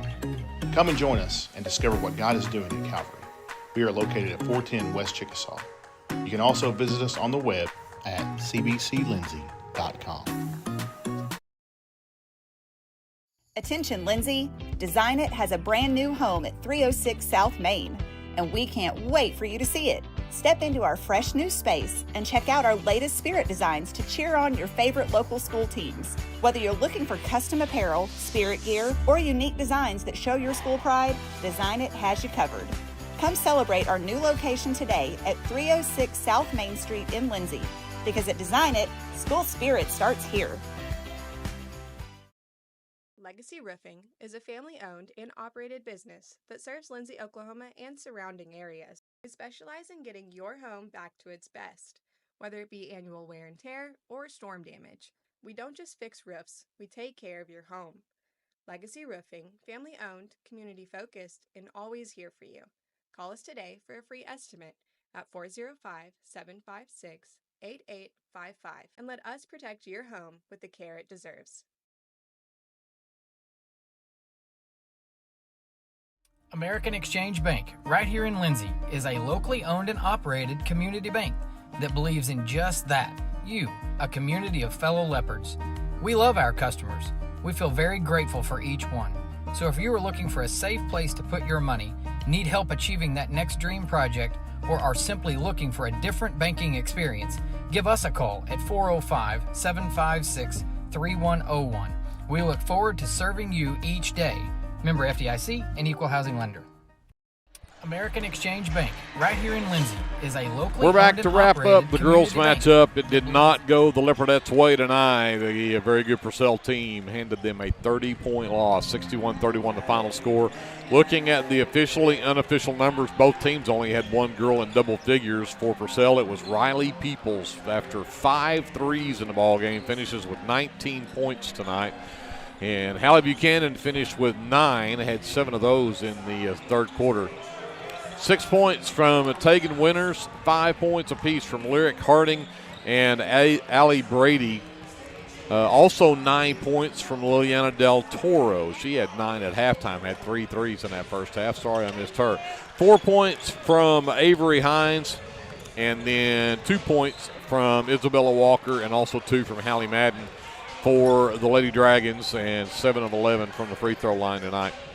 Leopardettes led by 10 from Abby Dodson tonight. She had 2 threes in the game, finishes with 10 in the game. 7 from Gracie Brace. She also had a 3-point basket. 4 apiece from Briley Ince and Addie Dodson, and then 2 apiece from Kylie Byram, Briley Russell, and Grayley White. And the Leopardettes did not get a bunch of free throws tonight. They did go 4 for 4 in the second half, but there were just 4 of 8 from the charity stripe. Leopardettes were -9 on the glass tonight, 26-17, out-rebounded by Purcell. And again, the turnovers ugly, 21 for the Leopardettes, but they did force 14 on Purcell. With that, we'll talk to Andrew about the team shooting. Yes, sir. Starting with the Purcell girls from 2-point range, they go 12 of 26 for 46%. From beyond the arc, they were 10 of 25 for 40% there. 7 of 11 from the free throw line. That is 64%. And overall from the field, 22 of 51 for 43%. Now for the Leopardettes, 9 of 22 from 2-point range. That is 41% there, not too bad. From 3-point range, we were 3 of 14 for just 21%. And again, 4 of 8 from the charity stripe, 50% shooting there. And overall from the field, 12 of 46 for just 26% shooting. So 26% for the Leopardettes from the field, 43% from the Lady Dragons. And that's a pretty big disparity right there. That tells a pretty good piece of the tale, along with the plethora of turnovers again. Got the turnovers, and again, we talked about it. Purcell got off 13 more shots than the Leopardettes did in the first half. They end up with 15 more shots in the game. Again, you just can't give up that many more shots overall, and it just going to spell disaster. So again, the Leopardettes will go to 5-10 on the season, and the Purcell Lady Dragons picked up win number 4. They are now 4-10 on the season. And again, it's an ever-evolving thing with the tournament in Little Axe that's coming up this weekend, and we've seen, I think, 2 or 3 versions of the bracket. Yeah. And so we'll maybe I would say just keep up with the Lindsay basketball page, and because right now they're still saying that the Leopardettes would be against Little Axe at 9 a.m. on Thursday. The Leopards would be at 6 o'clock Thursday night against the U.S. Grant JV. Again, with the weather expected this weekend on Friday and Saturday, there's no telling what they may or may not do with that. I think there was some talk of moving the Saturday games to Monday. There's discussion of whether the weather's going to get here at noon Friday or Friday night. Could they get games in Friday before it gets here? So just keep up with KBLP, with Lindsay Public Schools, and we'll manage to figure out when the Leopards and Leopardettes will be playing over there. Unfortunately, because of many extenuating circumstances, but and the biggest one being that there is no cell service out in that area. So trying to find cell service to live stream that game is next to impossible. And so the likelihood of us having, being able to live stream, that's not real high. But hopefully there have somebody out there that will be carrying it off of their network out there, so we'll see how that works. But anyway, we'll keep you up to date on that. But Leopardettes plan to be in business in Little Axe Thursday morning as it stands right now. With that, we're going to step aside, and we'll get you set up for the boys matchup between Lindsay and Purcell right after this on KBLP Live. This is Dr. Matt Shelton with Lindsay Family Dentistry. I'm a 1997 graduate of Lindsay High School and have been practicing dentistry in Lindsay since 2006. We welcome you to come by our dental practice so we can help you and your family with all your dental needs. We offer dental services for everyone at every age, from braces to aligners to crowns, bridges, dentures, and implants. Give us a call today at 405-756-4093 or stop by at 102 Southwest 7th Street and let us give you the healthy, beautiful smile you've always dreamed of.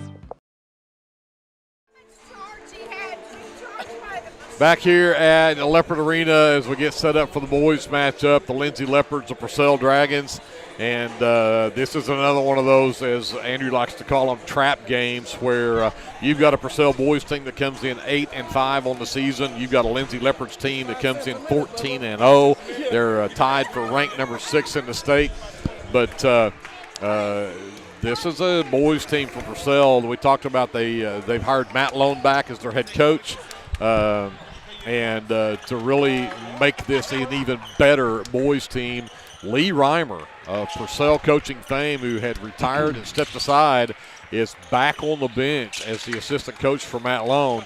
And when you put Lee Reimer on the bench, you're going to put a very seasoned man on the bench as an assistant coach, along with what Matt Lone can do as the head coach. And everything that Purcell does will always be under Lee Reimer. They're going to be very disciplined. They're going to be very fundamentally sound. And we saw in the JV boys game, they played in your face, all over you defense the whole game. And the Leopards are going to have to stay in their head, play their game, not let them get rattled from that pressure defense, because that's what Lee Reimer likes to do. Yep. And when they execute on offense, they execute. Their screens are set well. They use their screens well. They get open looks because of it. The Leopards are going to have to put their best game out there tonight against the Purcell team. You can't just look at them and go, oh, they're 8-5.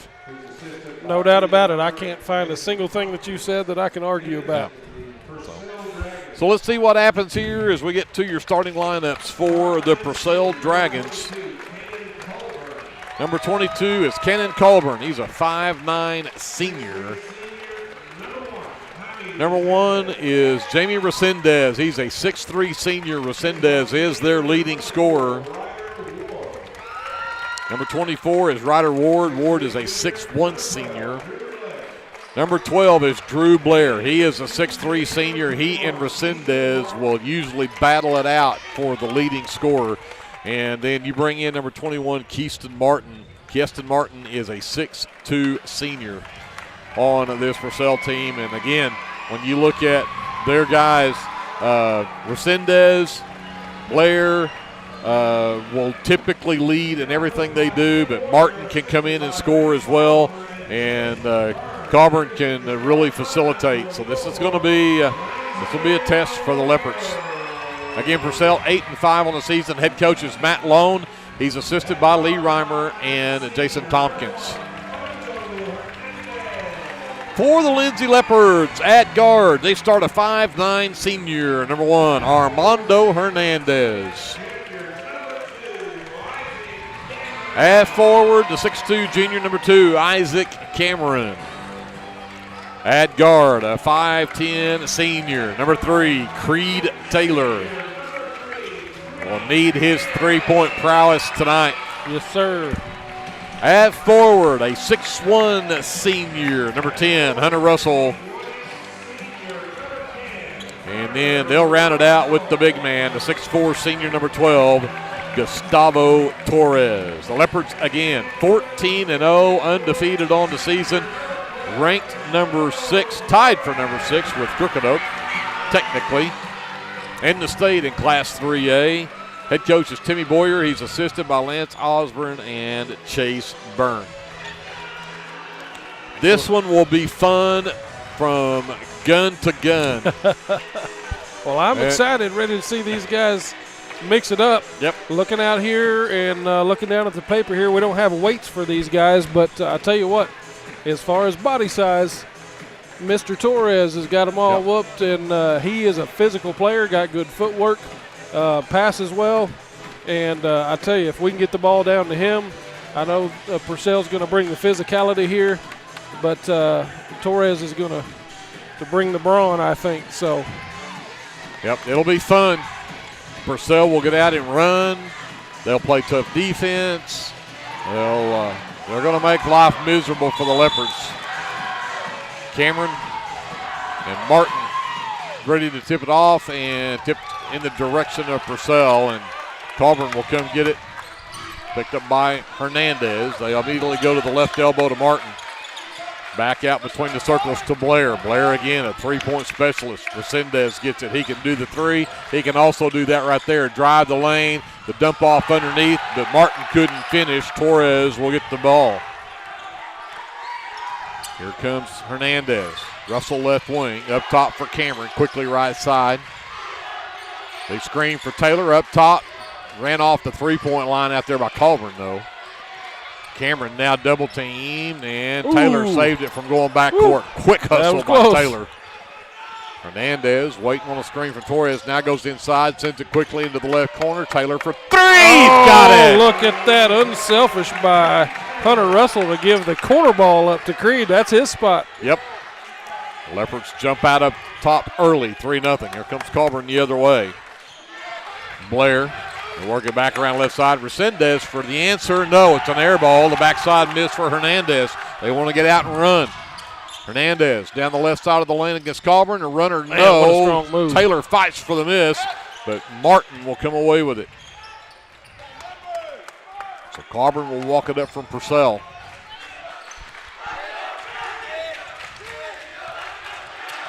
Hand off to Blair. Back over to Ward. Ward steps up. Nobody runs him off the line. Misses the 3, though, and Torres has his second rebound. Hernandez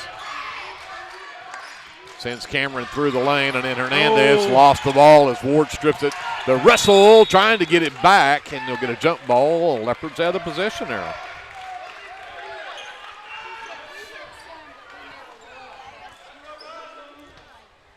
So Cameron will inbound right in front of the Dragon bench. Hernandez will get it as Ward picks him up. Coach Boyer changes the play here. Torres comes to set the screen. Back to Cameron left wing. Cameron back to Hernandez. Back over right wing. The 3 is short from Taylor that time. Colburn pulls down the miss. And he wants to run. Gets it all the way into the lane across to Martin, and he'll get an and one opportunity. Again, these guys want to get out and run. They like that speed. Foul on the Leopards is called on number 10, Hunter Russell, his first. And Martin with a chance to tie this game back up with the old-fashioned three-point play, but he misses it, but Resendez can't hang on to the rebound. It'll go out of bounds.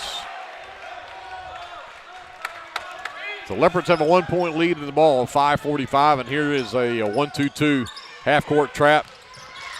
They get it across easy enough. Hernandez across the line into the right corner. Russell all the way back to Taylor left side and back up top for Cameron. Cameron sizes up Blair, spin move in the lane, blasted off the grass to himself, and then got Blair on his back going back up. I only see them do that in the NBA where they'll bounce it off the backboard to themselves. But that's ultimately what ended up for Cameron is it went off the glass right back to him, and then he got fouled by Blair going back for the miss. Cameron to shoot 2, and he can't get that one to go.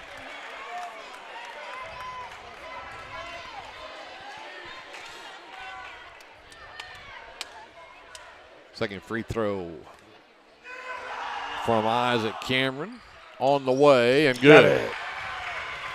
I think the student section scared that one in. They might have. 4-2 Leopards, 5:25 left here in the first. Colburn up top for Blair. Works it to the elbow, back up top. Long 2 from Resendez is up and good. Cannot give the man any space. He will knock it down. A good shot. I love a good 15-foot jumper. I'd just rather it come from us. Ties the game at 4. Russell has it left wing. Colburn all over him. Costs us the turnover. Woo. And in transition, Colburn with the Euro step gets the layup. And Purcell has jumped out to a 2-point lead. That's their first lead of the game. Again, Russell off the long pass inside. Hernandez and saved by Torres, and he got it to Russell. Cameron, again, the in-your-face defense. You got to be ready for that. Taylor directs traffic from that right wing, and he'll get it to Hernandez between the rings. Cameron comes up top. Now they'll switch it, go to a 2-high post look. Colburn jumps the screen from Torres.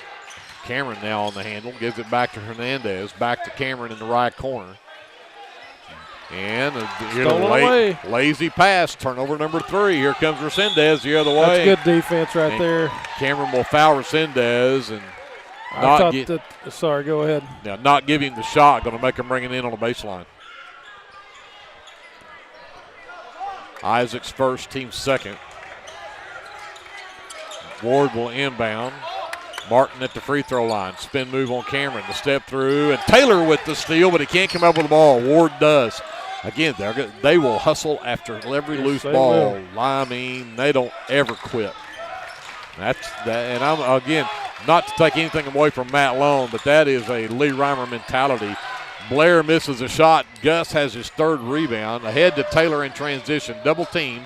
Pulls it back out to Russell. Right back to Taylor, left wing. The flyby from Colburn. Taylor for 3, knocks it down. And the Leopards are back up by 1. Colburn will walk it up. Resendez out on that right wing. Up top, Martin back to Colburn left wing. Blair around the Martin screen. The free is short, but Martin has the miss. Ward will give it right back to Colburn over on that right side. Sets the offense. Comes back over Resendez. Resendez spin move on Tusk. That's a travel. Gus knocks it out of bounds. Great block by Torres. Really thought that came off of a travel by Resendez right there, but they didn't see it that way. Agreed. Colburn off the inbound from Ward. Blair, the flyby, steps in, fires a long 2, he misses it. Hernandez with the rebound. Again, Taylor in transition, pushes Colburn inside, double team, sends it over to Hunter Russell right wing.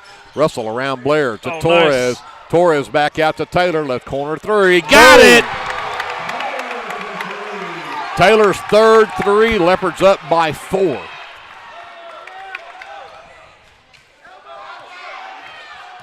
Colburn all the way to Ward in the right corner. Looks at Martin at the right elbow. Squares up on Cameron. Comes back to Resendez. Long 3 from Resendez. No, and the flop from Resendez. Flop. Is going to get a foul on Torres.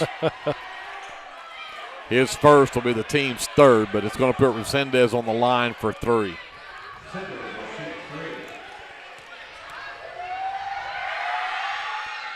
Knocks down the first one.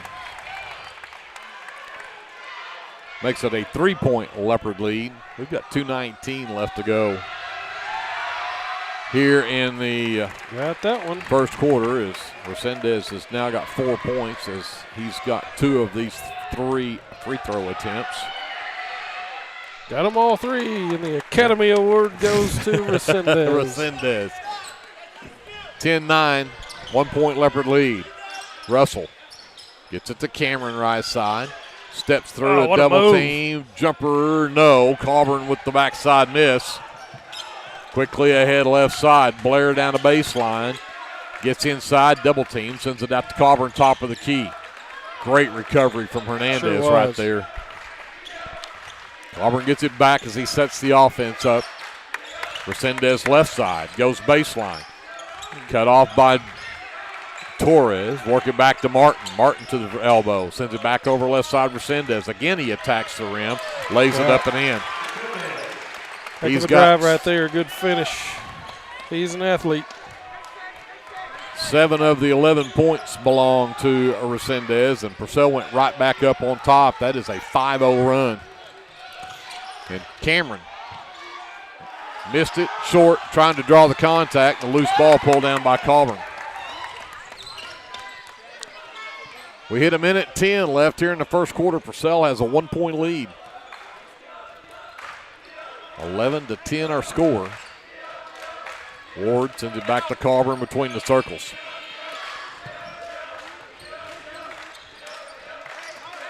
Resendez comes back. Purcell looking to run this down for one final shot here. Torres is going to come out on Resendez and make it tough. He's got a count going. He'll give it out to Martin near the half line. Cameron comes out on him. Gives it up to Blair. The double team comes, and Taylor knocks it loose.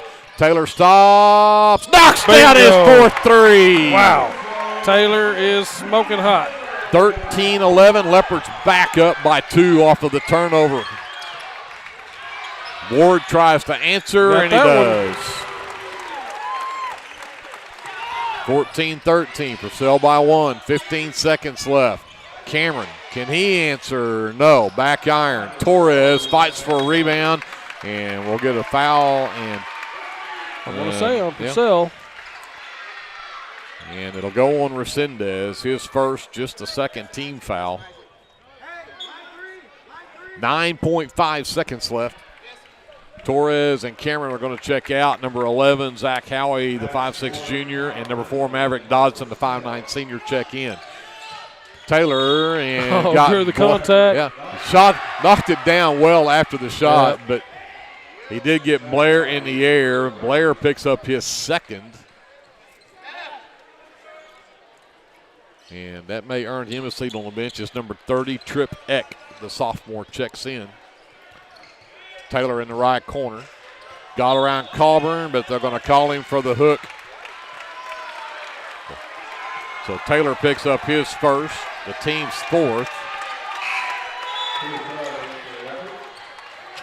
Dutton, Taylor, Tug, Fott, Crew, Flood, all check in for the Leopards. Russell and Hernandez check out. Actually, Hernandez is going to stay because they're going to say Fott did not have his jersey tucked in. Got to tuck in in basketball every time. Every time. It seems to happen a lot to us. 5.5 seconds left. Purcell with the ball, a 1-point lead. Here comes number 10, Rangel the other way. Lost it on the way down, and great defense from Hernandez. And just like that, the Leopard shooters are back on the floor. That was a quick break for those guys.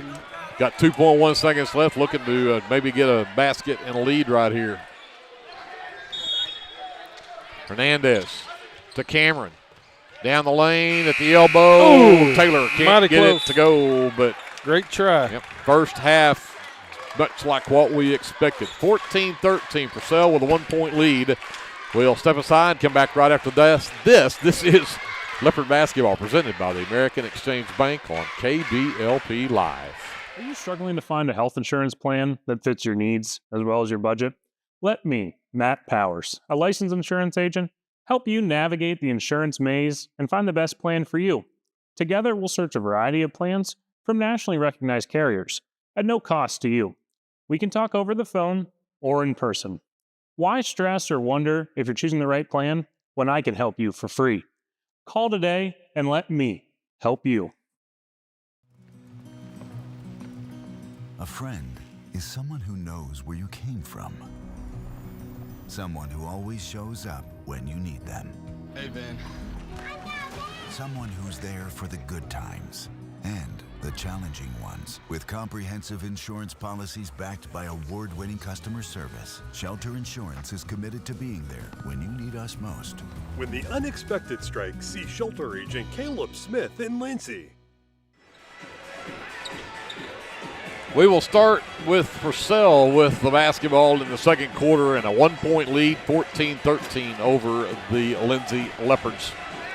Well, you didn't lie, Greg. It has been an energetic first quarter of this ball game so far. A lot of defense, a lot of running the court. Crew Flood starts this quarter on the floor for the Leopards, and a couple of subs in for Purcell as Zach stays out there. Number 3 is Maddox Ward, who's checked into the game. Drive down the lane and dumped it over to Resendez, who got an easy one inside, and he's already got 9 points in the ball game, and it's a 3-point Purcell lead. Here is the 1-2-2 full court pressure. Got it across the line to Taylor, all the way over to Russell. Russell drives in across the Flood, and it's stolen away by Rangel. And the Leopards steal it right back, and Russell got it back and put it in. 16-15, Leopards down by 1. Purcell with the basketball. Rangel calls out instructions. Maddox Ward gets it right side. Up top, Resendez. Left side, Rangel underneath the Ward, stripped away, knocked off, and they're going to say Russell the last to touch it. Russell's so quick. He is. I'll tell you what, he plays some pretty in-your-face defense too. You better believe it. Looking for Blair off the inbounds. They got the screen, but he couldn't finish the 3, and Taylor comes away with the rebound, and he'll be fouled headed the other way. The foul on Purcell comes on. They'll call that on number 3, Maddox Ward. That is his first team foul here in the second quarter.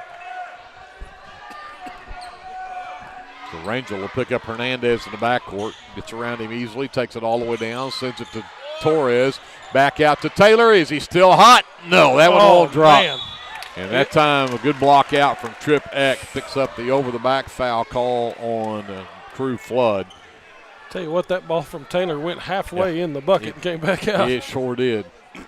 Leopards come out with some full court pressure of their own, and it's more token now as Hernandez will stay on Rangel in the backcourt. Right side, Resendez, Rangel goes baseline on Hernandez. The jumper off the side of the backboard, and I think they're going to get Armando with his first and the team's second here in the quarter.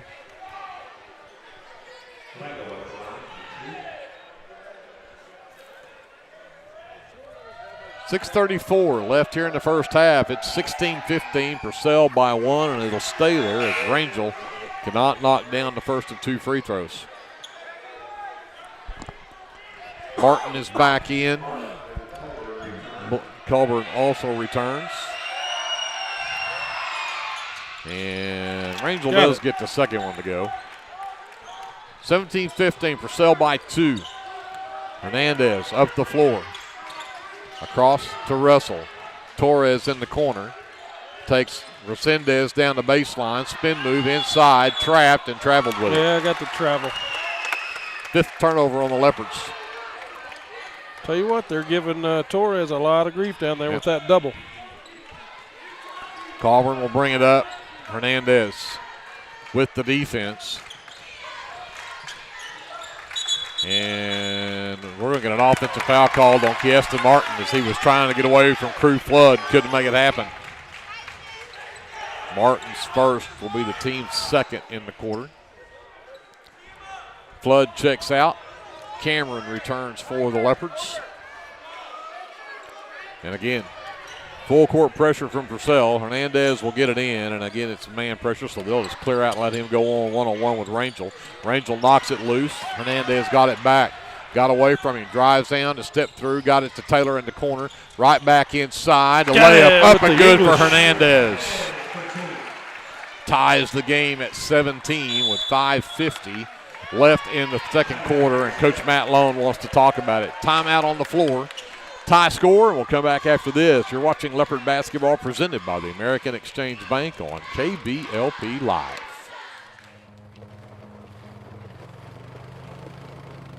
Looking for your next adventure? Head to Morris Motorsports in Chickasha. We carry top brands like Polaris, Can-Am, Kawasaki, and Honda. Plus, we offer a full-service and parts department. Whether it's ATVs, side-by-sides, motorcycles, or accessories, we've got what you're looking for. Visit morrismotorsports.com or give us a call at 405-224-6113. At Morris Motorsports, we don't just sell machines, we sell fun.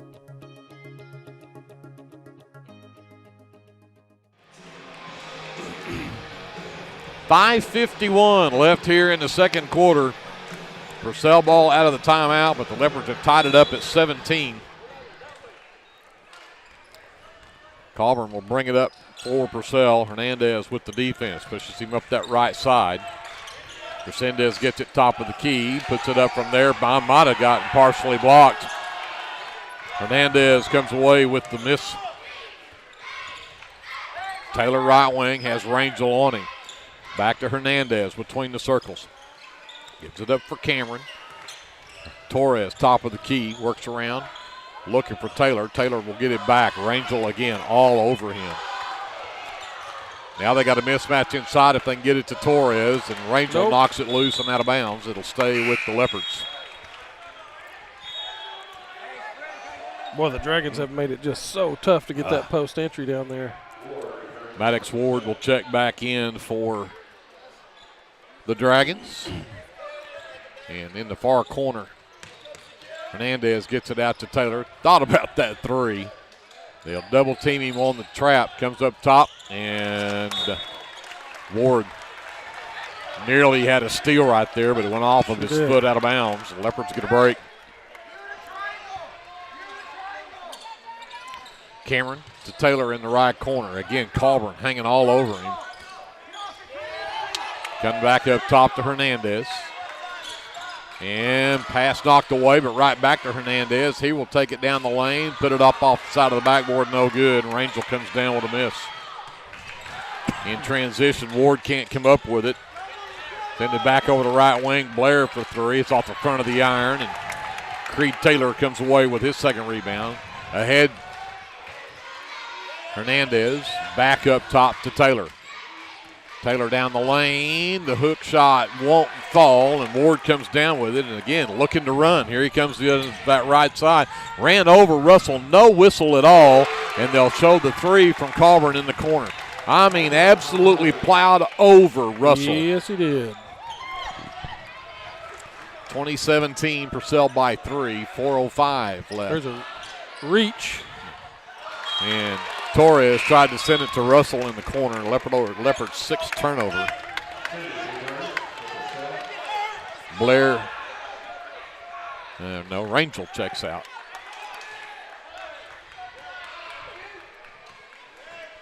As Blair will check in. Colburn comes up. Hernandez on the defense. Halfway through this second quarter. Martin up top for Resendez. Directs traffic, gives it back to Colburn. Colburn steps back out to the wing left side, gives it to Martin, top of the key. Back out right side, Colburn. Ward comes back top of the key. Taylor can't get around the screen, but the three is off the mark, and Hernandez pulls down his third rebound. Here comes Russell the other way. Goes to work on Blair. Step back three from Russell is up and good. Boy. Huge shot from Hunter Russell to tie the game at 20. Colburn the other way. Dribble hand off to Ward. Blair between the circles. Resendez left wing. Back up top. Blair drives the right side of the lane. Sends it out to Colburn. Right corner three. Yeah, they're going to get the foul on Hernandez. Yeah, that got him on the arm there as he went on the flyby. And the three was well off the mark, but Colburn shoots 3 free throws now. And that's really almost a lot of the difference in the game. They haven't hit a bunch, but this will be free throws. It's 1, 2, 3, 4, 5, 6. This will be 7, 8, and 9 free throw attempts in the first half for Purcell. As he knocks that one down, the Leopards have shot 2.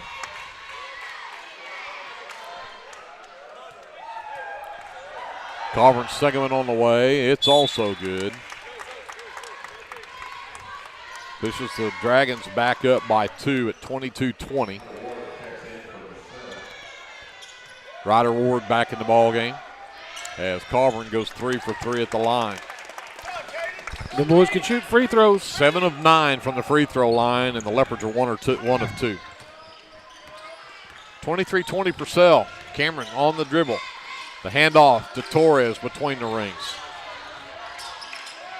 Finally got it to Taylor. Taylor around the Torres screen, tried to dribble through a double team, and he'll get a reach-in foul called on Purcell.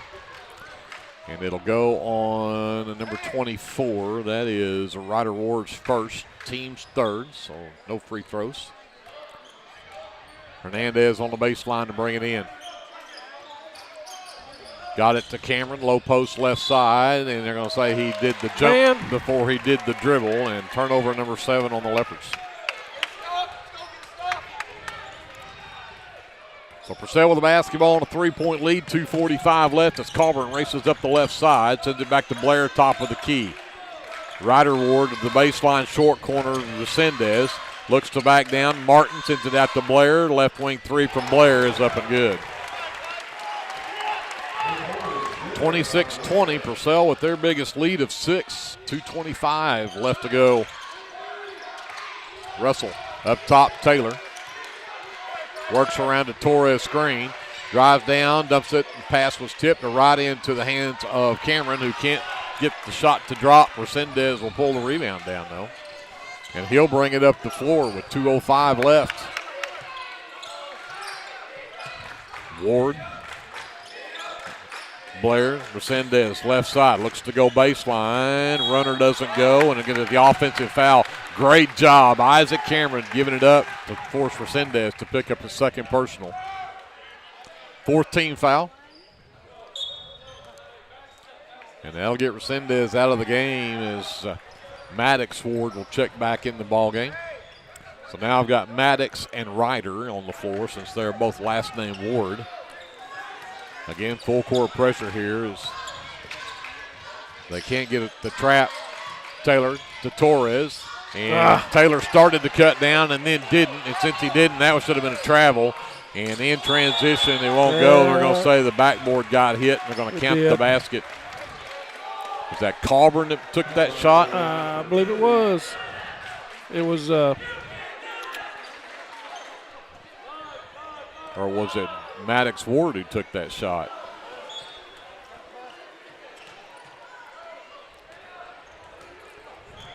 (28-20). Not sure. I was thinking it was Covern. Well, I did too. I'm going to give it to him. We'll check it at halftime. Taylor tries to work on Covern, and Covern's going to be guilty of the reach-in, and that will be their 5th team foul. Covern picks up just his first, but that will be free throws for Creed Taylor. As the Leopards are down 8 with 1:26.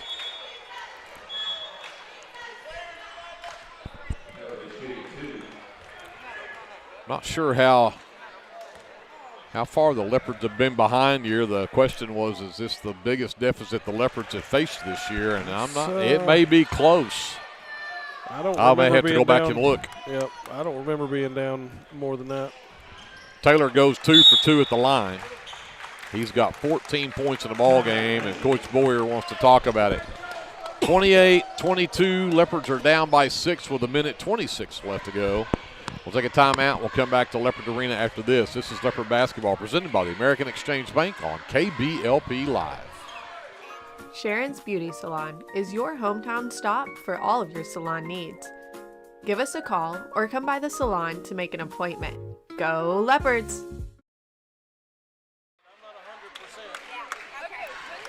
We're back, and we are we're having a discussion here at the scores table on who made the shot, who got credit for the shot when the backboard was hit. And I don't think anybody really knows without going back and looking at a replay. So right now I think we're giving everybody is the consensus is Kenan Covern took the shot. And then the backboard was hit and got credit for it even though it missed. And so Purcell has the ball down, leading by 6 A minute 20 left. Colburn races down. That is Ryder dribbles on top of the key. Colburn gets it back left corner, goes baseline on Hernandez. The help gives it over to Maddox right wing. Blair back over to Colburn left wing. Hernandez hounding Colburn out near the half line. Colburn gets away from him, gets to the elbow right side, drives down, puts up a prayer of a shot. Torres pulls down the mid if they can get a hold of it, but he can't. Ends up in the hands of Ryder Ward, and then in the corner, Drew Blair lost it. So Leopards will get it back with 50 seconds left in the half, down by 6. And Hernandez will bring it up. Cameron left wing, up top to Russell. Quickly Hernandez. Down low, and we're going to get an offensive foul called. And I think they're going to get Torres for a moving screen. Or did they call that on Hernandez? Well, no, they did. It was 1-2. Yep, so. they did. I didn't see the 2 come up. Torres. Gus's second, team's third, so no free throws here.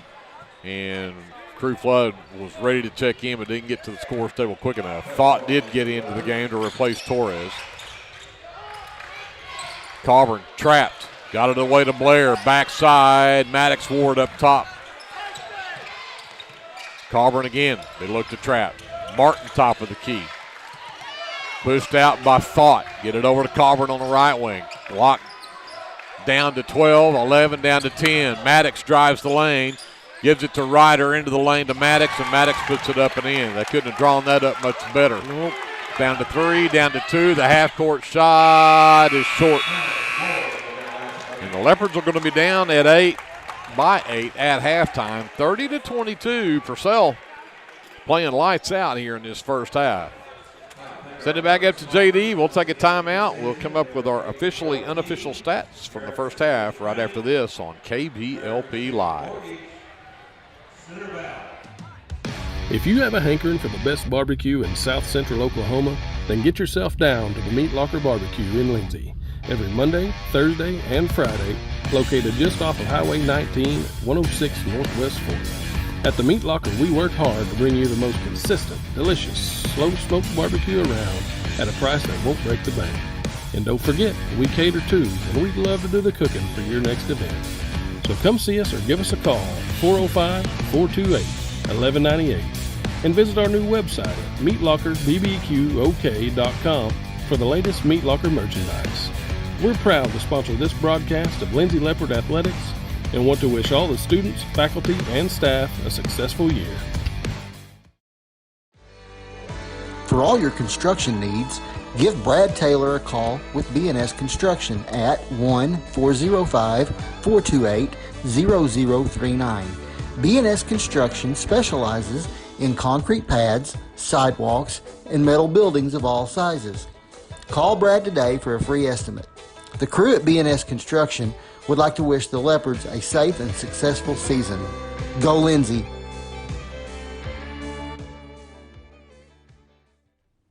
BC Factoring and Finance is a local, family-owned finance company. We assist small businesses with flexible and creative financing solutions to meet their cash flow needs. Call us to discuss ways we can help free up your time to focus on building your business. Visit us online at bcfactoring.com or give us a call at 405-259-2104. Go Lindsay! The City of Lindsay is a proud sponsor of LHS Athletics and Academics and wishes all Leopards and Leopardettes a healthy, happy, successful season. Clements Insurance provides insurance coverage to best suit your needs. We offer auto, home, farm, life, and business policies. Come by 109 West Chickasaw or call 405-756-2253. Clements Insurance is carrying on the tradition to satisfy you. So come see me, Keith, or Beth. Go Lindsay. American Exchange Bank, right here in Lindsay, is a locally owned and operated community bank that believes in just that, you, a community of fellow Leopards. We love our customers. We feel very grateful for each one. So if you are looking for a safe place to put your money, Need help achieving that next dream project, or are simply looking for a different banking experience? Give us a call at 405-756-3101. We look forward to serving you each day. Member FDIC and Equal Housing Lender. Back here at halftime, and Purcell has opened up an 8-point lead on the Lindsay Leopards, and could well be the biggest deficit the Leopards have faced so far this year. But trail by 8, 30-22. Looking at our unofficial stats, Purcell already has one player in double figures. Kanan Colvin has 10 in the first half, 9 from Jamie Resendez. Then 3 apiece from Drew Blair and Ryder Ward, 2 apiece from Maddox Ward and Kiesta Martin. Well, free throw from Kyler Rangel. That's the scoring for Purcell, who went 7 of 9 from the free throw line. Leopards are led by Creed Taylor. He's been pretty much all the offense. It was just, a big part of it. 4 threes in the first quarter. Finishes with 14 points as he went 2 for 2 at the free throw line as well. Hunter Russell had a 3 there in that second quarter. Finishes with 5 in the first half. 2 from Armando Hernandez, a free throw from Isaac Cameron. All the scoring for the Leopards, and they were just 3 of 4 from the charity stripe. Purcell plus 2 in the rebound department, 8-10. The Leopards were out-rebounded, and the Leopards with 7 turnovers, and Purcell with 5. With that, we go talk to Andrew, see what the team shooting looked like. Yes, sir. Purcell Dragons from 2-point range go 7 of 11 from 2-point. I think I said 2-point range twice there, didn't I? Sorry about that. 7 of 11 for 64%. From beyond the arc, they were 3 of 9 for 33%. 7 of 9 from the free throw line, a very solid 78% shooting there. They were 10 of 20 overall from the field for 50%. For the Leopards, just 2 of 10 from 2-point range, 20%. They go 5 of 9 from 3-point range, most of that being Creed Taylor for 55%. Well, we were 3 of 4, I'm tongue-tied. 3 of 4 from the free throw line for 75%. Overall from the field, 7 of 19 for 37%. So a pretty big disparity there between the two teams from the field, 37% versus 50. And the big difference here tonight, Isaac Cameron, just the one free throw. He averages 12 points a game. Not getting the normal production from Isaac tonight. So hopefully he'll be able to pick that up. Armando averaging 10, just has a 1 2-point bucket there. So we're going to have to get some of these other guys involved here in this second half scoring-wise. Creed Taylor not going to be able to do it all by himself. It's a team effort. So hopefully the coaches can put something in place to get the ball in these guys' hands with open looks and get some easy buckets. We've really had trouble getting the ball down low. When we have gotten it down there, that double team comes really quick and it's pretty stifling. So it may have to be a pitch it in there in a dish to a cutter or something like that to get the ball inside.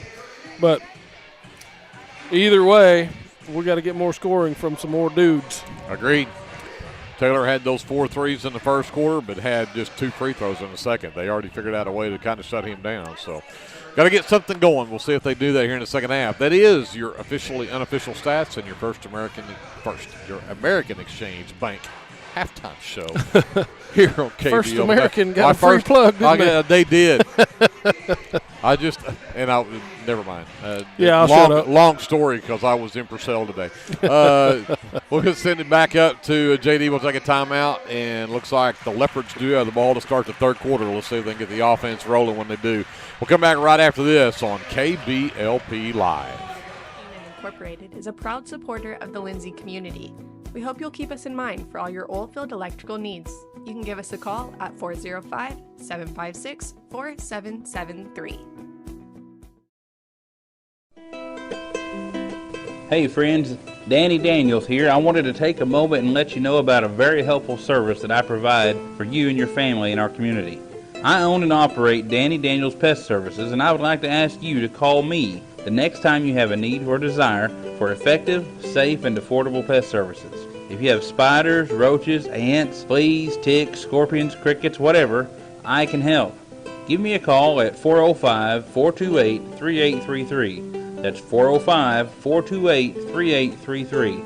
I'd be glad to help. First Baptist Church of Elmore City is a place where faith, family, and community come together. Whether you're a lifelong believer or just beginning your walk with Christ, you'll find a loving church family here. From Sunday services to Wednesday night fellowship, youth and children's ministries, and local missions, there's a place for everyone at First Baptist Church, Elmore City. Come as you are, we're saving you a seat. El Unico Taco Truck is ready to curb your hunger. The traveling taco truck has locations in Lindsay and Blanchard and is available for catering services. You can contact El Unico to book your next event at 405-760-0821. El Unico enjoys supporting all of our leopards with their Taco Tuesdays. Reach out to El Unico for your next event. For all your tax services, contact Grant and Katie Johnson, CPA. Grant and Katie are certified public accountants that provide full-service accounting, bookkeeping, payroll, and tax services. With 2 offices, one located at 600 Southeast 4th Street in Lindsay, Oklahoma, and another at 313 North Walnut in Pauls Valley, Grant and Katie are ready to meet your CPA needs. Give Grant or Katie a call at 405-238-2727 and set up your appointment today. Get your game day, or any day, off to a great start with Hot Mess Coffee at 213 South Main in Lindsay. Hot Mess Coffee Co. offers coffees, lattes, teas, and other tasty beverages, plus great food, too. Good luck to the Lindsay Leopards from Hot Mess Coffee Co. and Java House Realty at 213 South Main in Lindsay. Craving a taste of authentic Mexico right here in town? Head over to Casa 13. Order to go and settle in for all your leopard action at home. Now serving breakfast Saturdays and Sundays. Come see us at 110 Southeast 4th Street. Go Leopards! Both teams send their starters back out on the floor to start this third quarter. Leopards with the possession arrow will get the ball to start. Hernandez in the backcourt. It's Carver will pick him up there. Brings it across. Gets to the right elbow. Torres, the handoff back. Try to go back to Torres, and the pass was off the mark, and the Leopards turn it over. Right idea, just didn't get it there. Hernandez on Carver. The backdoor cut from Martin was there, and he got an easy one. Too easy there. 10-point deficit for the Leopards. Hernandez races ahead, gets to the elbow, sends it back out. Now they go down to Torres. Tries to back down Resendez, and Resendez called for the walking foul. Yeah. And you called it. He tried to go for the Oscar. He did. Got one the first time, but he didn't get that one. That is his third. First team foul in the quarter.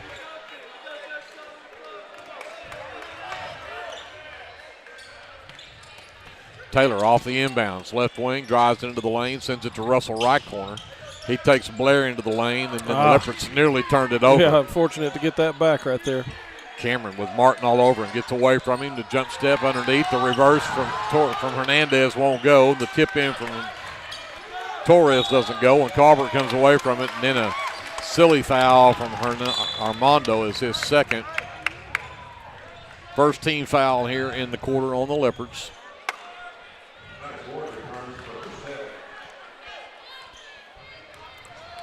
Carver will bring it up. Hernandez on him in the backcourt. Pushes it up. Gets it to Maddox forward. Over to Ryder Ward. Ryder works on Taylor. Comes to the high post. Martin drives the lane. Scoop shot won't go.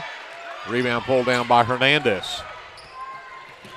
Ahead in transition. Russell. There's a foul. Count the basket, and he'll go to the line for the and one. What a drive from Russell, and the foul called on Ryder Ward is second team foul, but again, great transition, and it all started with the pass from Hernandez.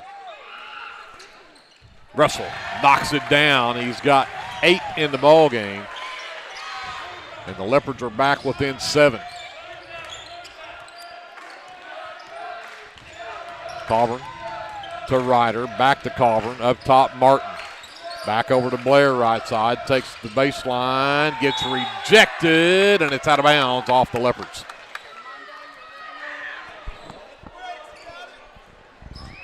So Maddox will trigger on the baseline. Now I know they'll actually give it to Ryder. Ryder will pull the trigger. Lob it all the way up top to Maddox. Looks to drive down. Leaves it to Coburn behind him. Coburn into the lane. Can't get around Hernandez. Maddox into the lane. Lost the handle on it. Strip by Torres. Torres with the steal. Ahead to Armando. Got it. What an athletic shot by Armando Hernandez. And the Leopards are right back in it. They're down 5. 6:09 left to go. Timeout, Purcell. I like it.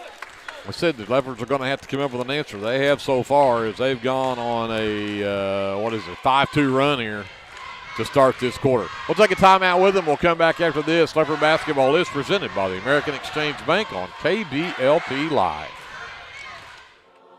Hey, Lindsay community. My name is Christian Torres, and I am the minister for the Lindsay Church of Christ. We would like to invite you to come and worship with us on Sundays at 10:45 a.m. and Wednesdays at 7 p.m. We're located at 1205 West Cherokee Street.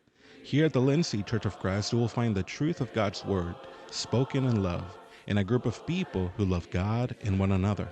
Do you have a Bible question? Well, we have a Bible answer. Come and worship with us and be edified at the Lindsay Church of Christ.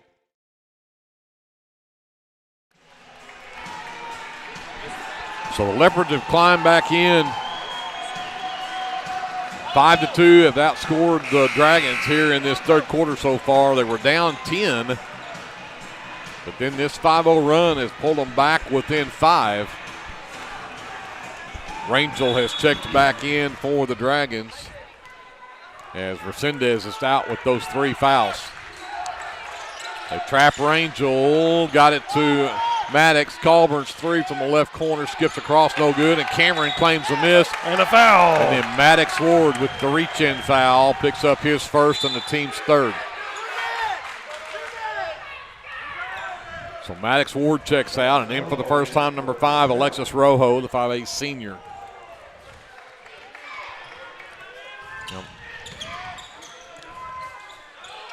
Russell works to the top of the key. Tries to drive in. Leaves it for Hernandez. Hernandez looks to penetrate. Spin move down the lane. Scoop shot. Armando Hernandez. And one. That dude don't back down from anybody, man. Yeah. He'll just drive the bucket. I love it. So shifty.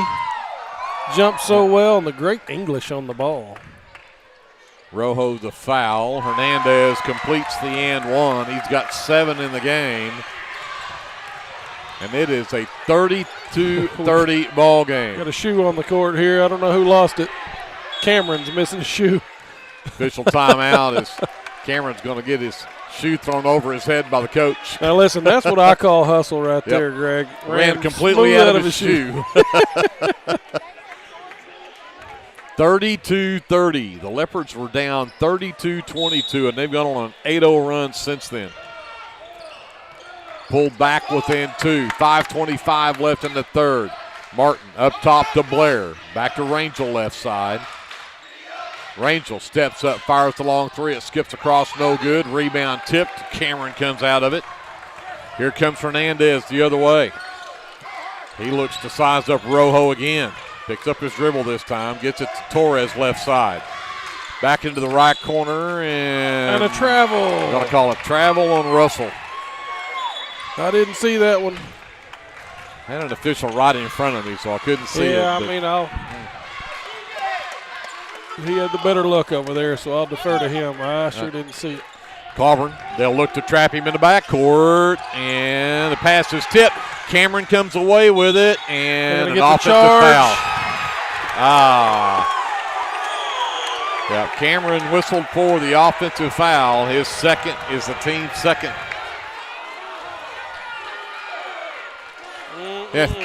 And again, that same official just called the foul on 22 because he calls it backwards almost every time. Yeah. Coburn is the one who took the charge. Cameron is the one who charged, but he'll signal the wrong foul, the wrong person every time. Here comes Rangel the other way. The handoff to Martin up top, Rojo. They're coming back to Blair, but Blair's covered up by Russell. Great defense by Hunter. Coburn gets it back. Martin into the right corner. Back to Rojo. Up top to Martin. Coburn left corner. Rangel top of the key. And, Blair got away. Man. Not sure what happened right there. Russell lost his balance. Yeah, lost his balance and got away from him, and that left an easy one for Martin. 34-30. Oh, there's another and one off the feet. My goodness. From Hernandez to Torres, and he'll get the and one. Goes on Drew Blair. That's his third. Fifth team foul on Purcell. Gus's first basket of the Gus game. made it. I love it. And the Leopards are back within one. 34-33. 4:06 left to go here in the third quarter. Rangel will get it back. Coburn to Martin.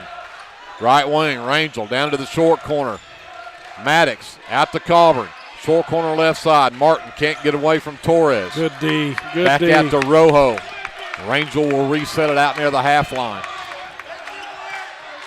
Looks to drive down. Russell stays with him.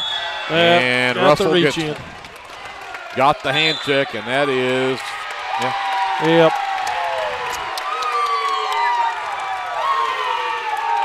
So you get the personal, and then you get the technical on top of it, and that hurts because that is now. They just got. Yeah, let's see.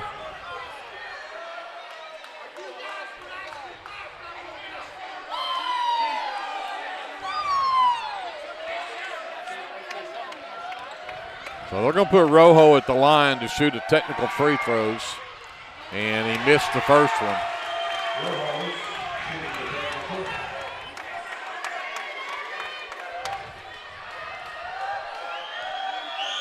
Second from Rojo on the way, and that one won't go either. So it remains a 1-point game, and actually it's only 3 on Hunter. He will stay in the ball game. Here comes Coburn the other way. Shove there from 3. Rojo, 3 ball on the way, and it's up and good. 37-33, back to a 4-point lead for Purcell. 3:25 left here in the third.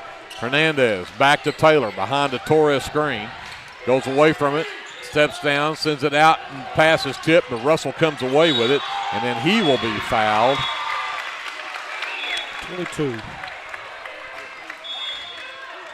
So I think, I never trust when this guy calls him. Cannon Coburn whistled for the foul, his second, and 2 free throws coming up for Hunter Russell. Russell with 8 points in the game, making 9 as he knocks that one down.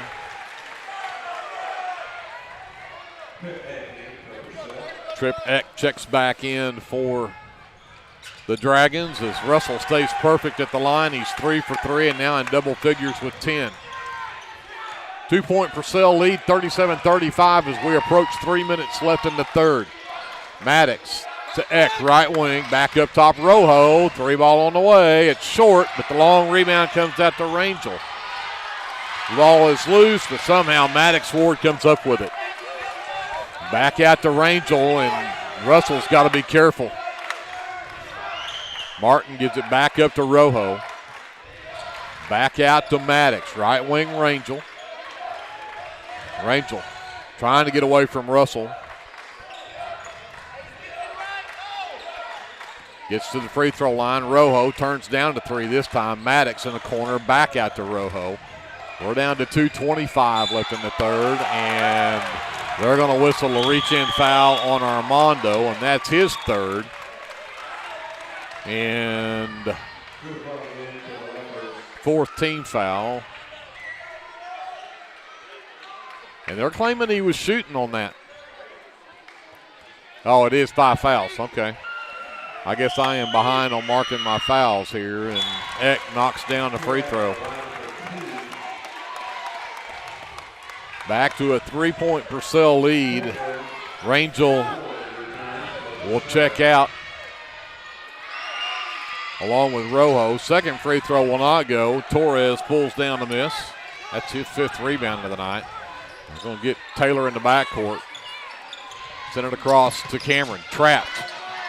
Gets it to, and we're going to have a timeout called by Coach Boyer before things got ugly. 38-35 Purcell, but Leopards with the basketball when we come back after this. 2:13 left in the third. Leopard basketball presented by the American Exchange Bank on KBLP Live. Lindsay Municipal Hospital is dedicated to providing quality service to our local community, and we're wishing our Leopards and Leopardettes a healthy and successful basketball season. Go Leopards!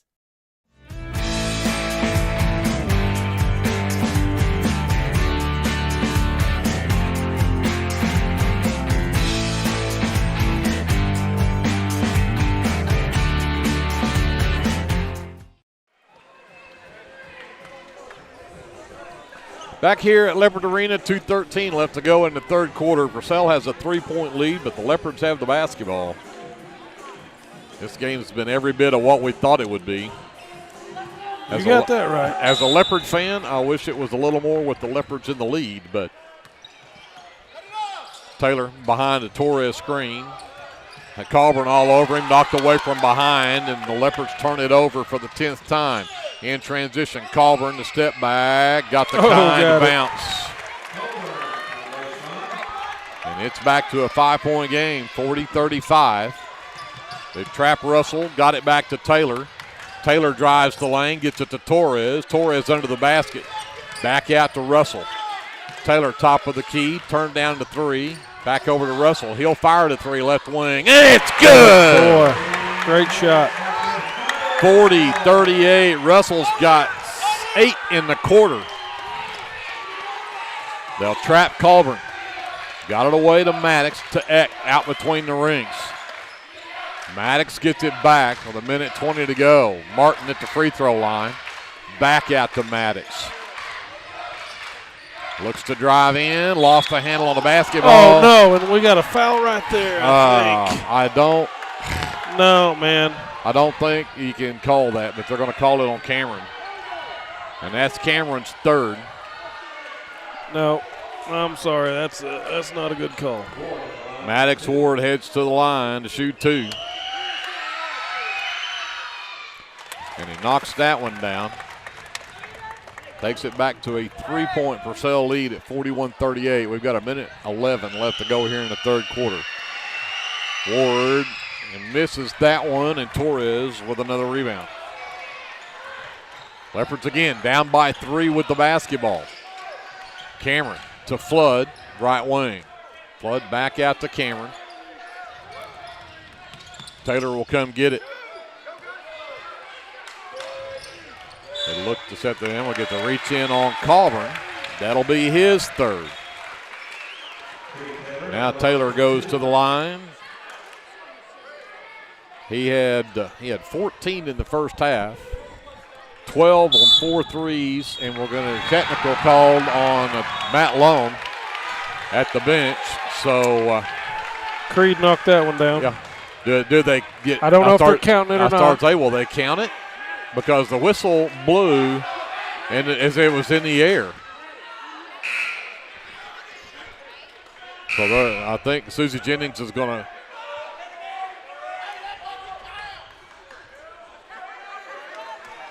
So we got a technical foul on the Purcell bench. They're not going to let him have the one he hit. I guess they're going to make him start all over.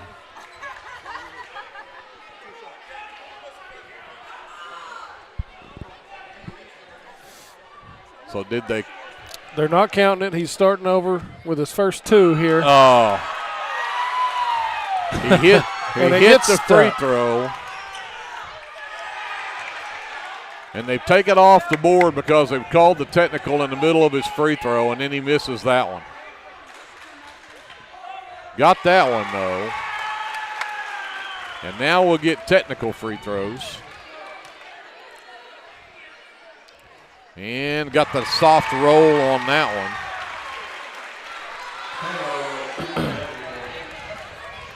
Has pulled the Leopards within one. It can tie the game here, and it does. 41-41. The Leopards have tied it up, and they get the basketball. I like it. Of course, the other side of that, Matt Lone also now has to sit for the rest of the game. He cannot be standing up over there. Cameron in the right corner. Drives down, looking for Torres. Can't get it to him. Taylor gets it back, out between the circles. Rangel with the hand check. They call that on Hernandez earlier. Yep. They don't call it here. Oh, underneath. Flood can't finish. Torres can't grab the ball. And they do finally get Eck, finally comes up with it.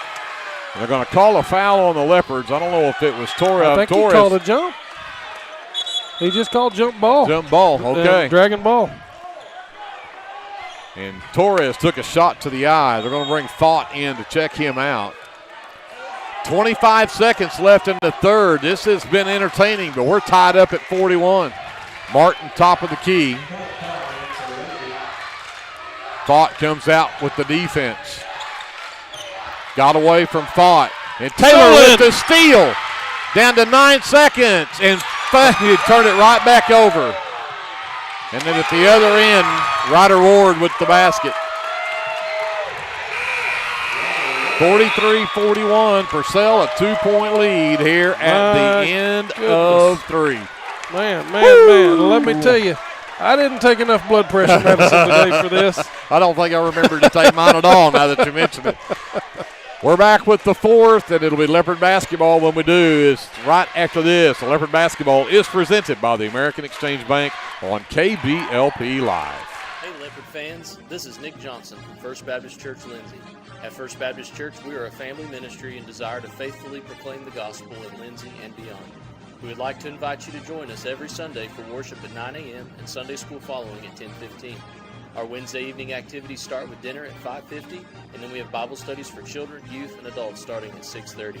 First Baptist Church is proud to support the Lindsay Leopards, and we wish all of our student athletes a successful season. From all of us at First Baptist Church Lindsay, go Leopards! Capturing all your special moments is such a blessing to me, from running down the ball field to walking down the aisle. Call or text Photography Blessings by Lacey for all your photography needs. 405-428-0305. Go Leopards and Leopardettes.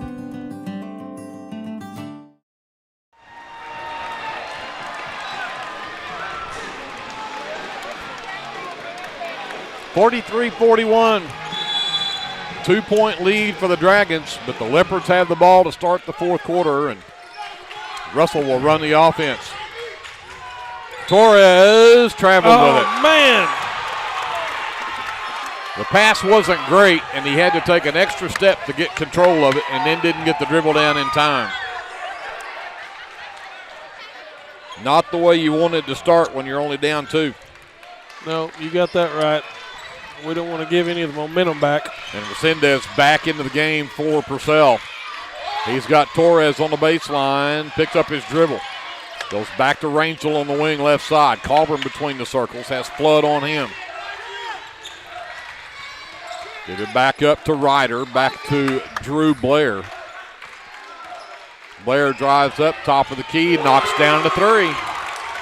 I was just about to say Blair's been strangely quiet, and I shouldn't even have thought it. Did they give him 3 there? 46-41. 5-point lead now. Taylor with Resendez on him. Going to take it at him. Got him in the air. Couldn't get the contact, though.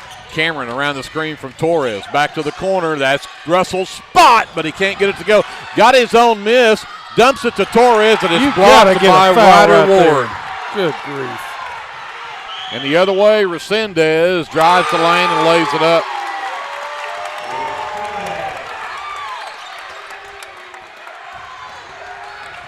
.50 run.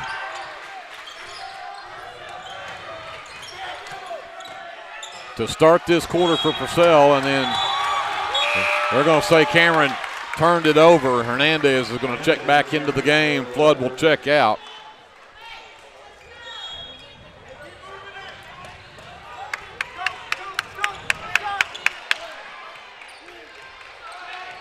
Auburn will walk it up. Hernandez back in the ball game. Rangel gets it back left side, back into the corner for Auburn. Resendez top of the key, back over left side, Rangel. Resendez baseline. Torres, they double team and strip it, and they're going to say it's off the Leopards out of bounds. 7-point Purcell lead, nearly 2 minutes into this fourth quarter. Inbounds for Resendez, quickly to Colburn on the wing. They look to get Blair open on the wing. He got it. Missed the shot, though, and Taylor, who had the rebound, knocked away from him, but got back. Hernandez down the baseline. Again, a lot of contact on that block from Blair, no whistle.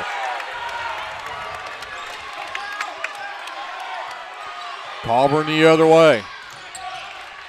Again, they look to trap him. They come up top instead to Ryder, right into the right corner for Blair. Resendez right wing, up top to Colburn. Resendez right wing. Back up top, Rangel. Rangel will back up. Has the count going with Hernandez. Count still going. He finally gets it to her right side to Resendez. Resendez draws a crowd, and Blair knocks down a three. His third of the game, and it's back to a 10-point game. Man. 8-0 run here from Purcell, and they're going to get an offensive foul called on Torres.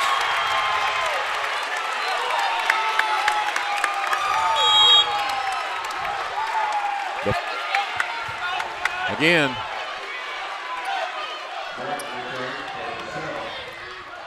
Leopards cannot get the calls, and they can't get the baskets either, and they've got 12 turnovers in the game. That doesn't help either, and we got whistles, and they're going to get subs in as Ryder Ward's going to check out. Trip Eck is going to check in.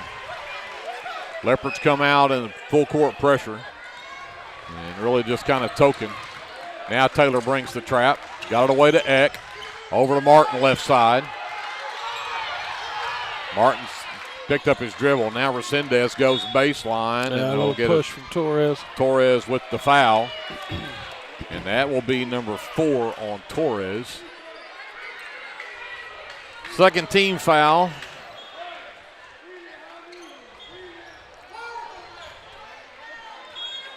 Eck to inbound on the baseline.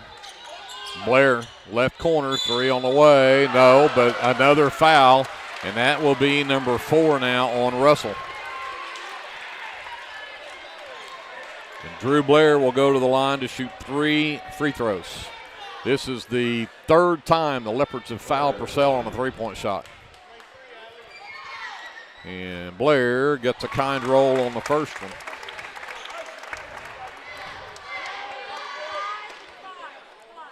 Leopards down 11 now, and that one won't drop.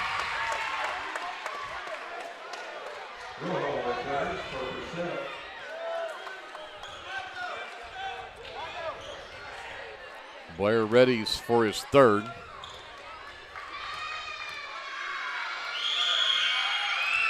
And that one won't go either. Hernandez with the rebound. Leopards get a break there. Cameron comes to get it to Torres. They screen, then tried to throw it down to Cameron, and he was double covered. Turnover Leopards. Here comes Rojo, who's back in the ball game. They give it up to Colburn. To Eck on the left wing. Down the baseline. Eck double team, nearly turned it over, but got it out to Rojo. Colburn drives to the right elbow. Blair, can he do it again? No, this time I think he might have got a hand on it, but he got his own miss. That one won't go either. But then he got it. Martin got the next one and put it up and in. Timeout, Lindsay. They're down 13. I can almost promise you this is their biggest deficit of the season.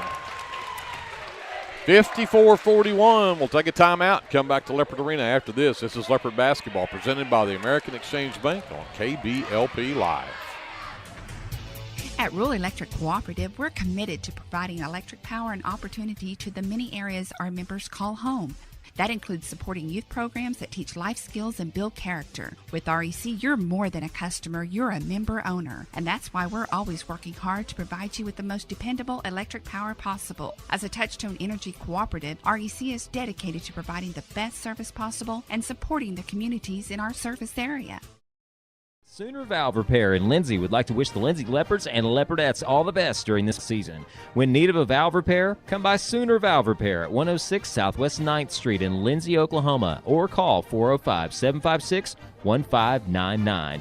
Good luck, Leopards, from Sooner Valve Repair in Lindsay. 54-41 Purcell going back into that third quarter when we were tied at 41. After the technical free throws and the free throws from Creed. Since then, it is a 13-0 run for Purcell.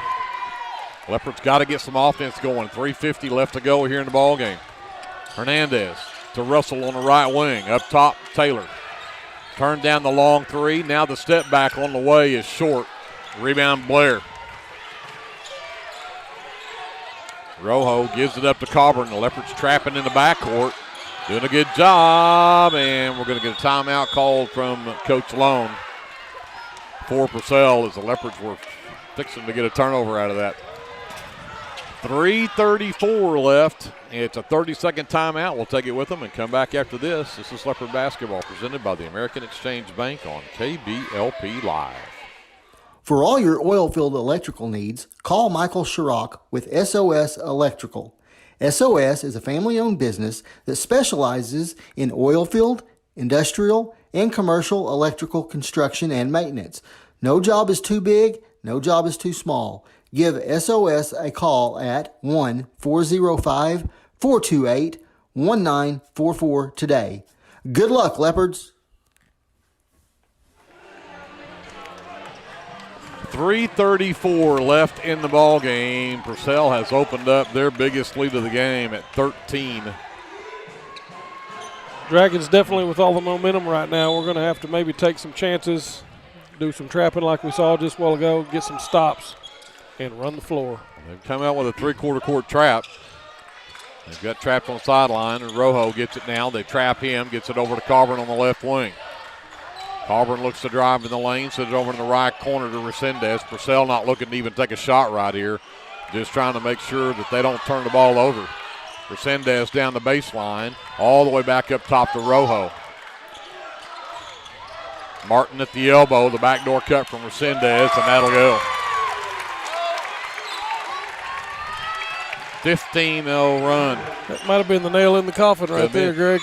And Taylor will get a foul underneath, which won't be anywhere close to free throws yet, which hurts that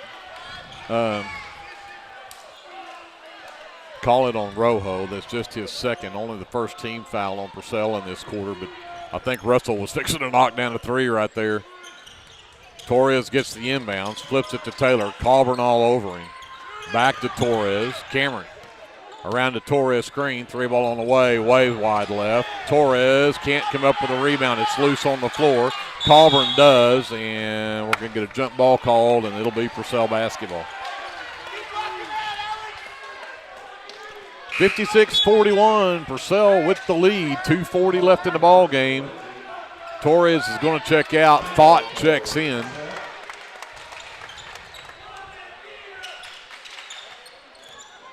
Blair back in the ball game as well for the Dragons. And reach-in foul called on Hernandez. That'll be his fourth. Four for him, right? Yep. So he will check out. Actually, it's 5 on him. Oh. He has fouled out. So Flood checks in.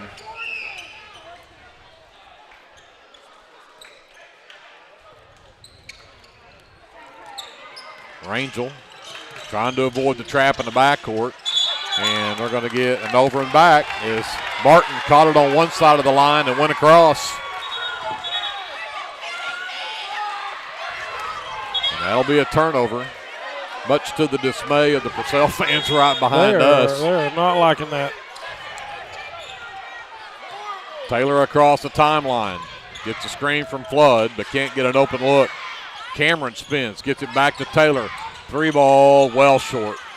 Rebound loose on the floor. Resendez ahead to Martin, and to Blair. Blair can't come up with it clean enough to take the shot.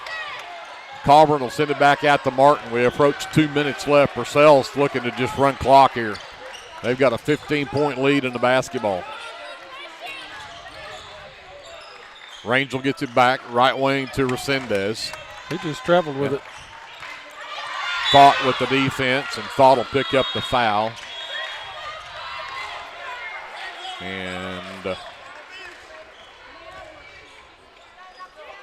they're saying that is team foul number 5, and that'll put Resendez at the free throw line to shoot 2. Knocks the first one down. He's 4 for 4 at the line. Leopards have not scored in this quarter. We're under 6 minutes gone in this quarter. The Leopards have not scored a point. Second free throw from Resendez will not go. Cameron pulls down the miss. Drives down, steps through to the baseline. The backdoor cut from Flood had him, but couldn't get the ball to him. Taylor drives in the lane, and the floater will go, and they're going to count the basket. The foul goes on Rangel, his first. Taylor's first field goal since the first quarter.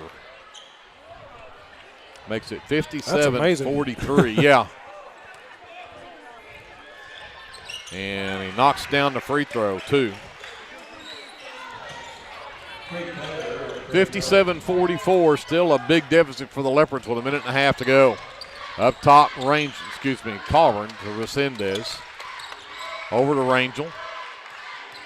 Got away from Taylor. Now Cameron brings the trap, and Cameron will get whistled for the reach in. And that'll send Kyler Rangel to the free throw line to shoot 2.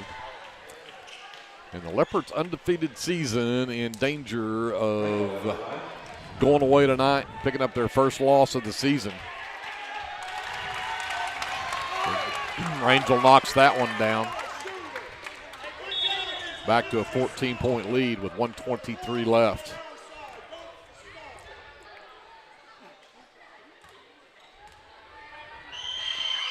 And Rangel knocks them both down.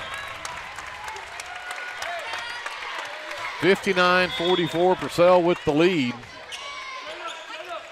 Here comes Taylor quickly the other way. Thought about the long three, got it to Thought in the lane, and we're going to get another foul call underneath. Eck with the Academy Award not being handed to him. Tried it, but didn't work. Taylor with the inbounds. The quick catch three again is short. This time Resendez pulls down the miss. Fell down, and it's out of bounds off the Leopards. A minute 11 left in the ball game. They're going to continue the full court pressure here. Resendez will inbounds.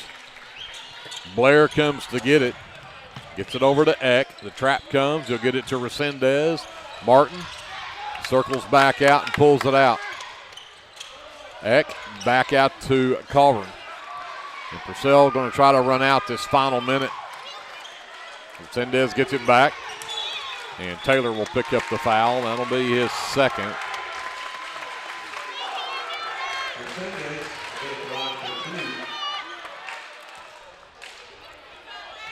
Resendez back to the line and knocks down another free throw.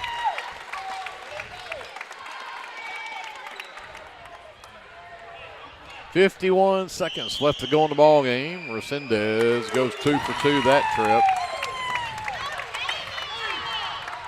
61-44. Taylor drives down into the lane, goes to the left hand, puts it up and in. Timeout, Lindsay. 44 seconds left. We'll take a 30-second timeout. We'll just keep it here for this one. And again, 5 points in the quarter for the Leopards, and that's it. And all 5 actually came from Creed Taylor, who had not scored anything but the 3 free throws that he had there in that third quarter when he went 3 of 4 and actually tied the game up with 41. But It's been Purcell this whole fourth quarter. Again, the Leopards didn't even score until it was a minute. I have to go back and look now. A minute 30, a minute 40 left in the ball game. Didn't even score in the fourth quarter. So, credit Purcell. I'm not trying to take anything away from Purcell by any stretch. They've done the right things. Pretty much had Creed locked down. He wasn't able to get the open looks that he normally does. They were really tight in the middle, so not getting a lot of the drives that we normally would, or they were very, very contested. Cameron not able to get his kind of signature move where he drives up the middle and does the spin move and shoots it. They've had that on lockdown, so it's been great defense from the Dragons. Trapped in the corner, and Taylor picks up the foul, and that'll be his third. And they will send Trip Eck to the free throw line to shoot two.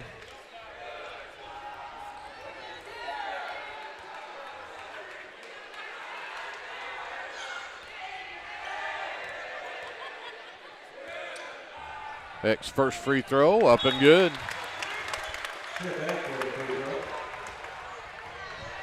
Back to a 16-point ball game. And second one won't drop. Cameron with the miss. Cameron pushes it up, drives the left side of the lane, and he'll get fouled and get free throws. And they'll call it on Resendez. That'll be his fourth. And Cameron will go shoot two free throws. Isaac has had a rough night tonight and really has not had much opportunity to get any shots off. And this is his fourth free throw attempt coming up. Right now he's 2 of 3 at the line for those 2 points that he's got. Yeah, definitely been a tough one for Isaac. That one is short, and the rebound is pulled down by Rojo. And we get a jump ball, and the Leopards have the possession arrow.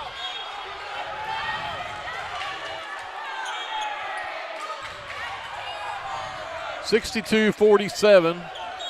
Leopards with the ball, but down by 15. Cameron on the line, got into the lane, and I'm going to get an offensive foul on Cameron, and Cameron took a hard fall right there, but they're going to call the foul on him. Man. Yeah. And if that's the case, Cameron just fouled out as well. 2 of those as charges. Yep. Fouled out with 31 seconds left and just had those 2 points from the 2 free throws. We do have a timeout on the floor. 62-47. Let's take a timeout. We'll come back after this. This is Leopard basketball presented by the American Exchange Bank on KBLP Live. The team at Streamline Services contributes a great deal of their success to hard work, experience, and above all, a positive health and safety protocol. There is every reason they should be your next phone call for any of your oil and gas swabbing needs.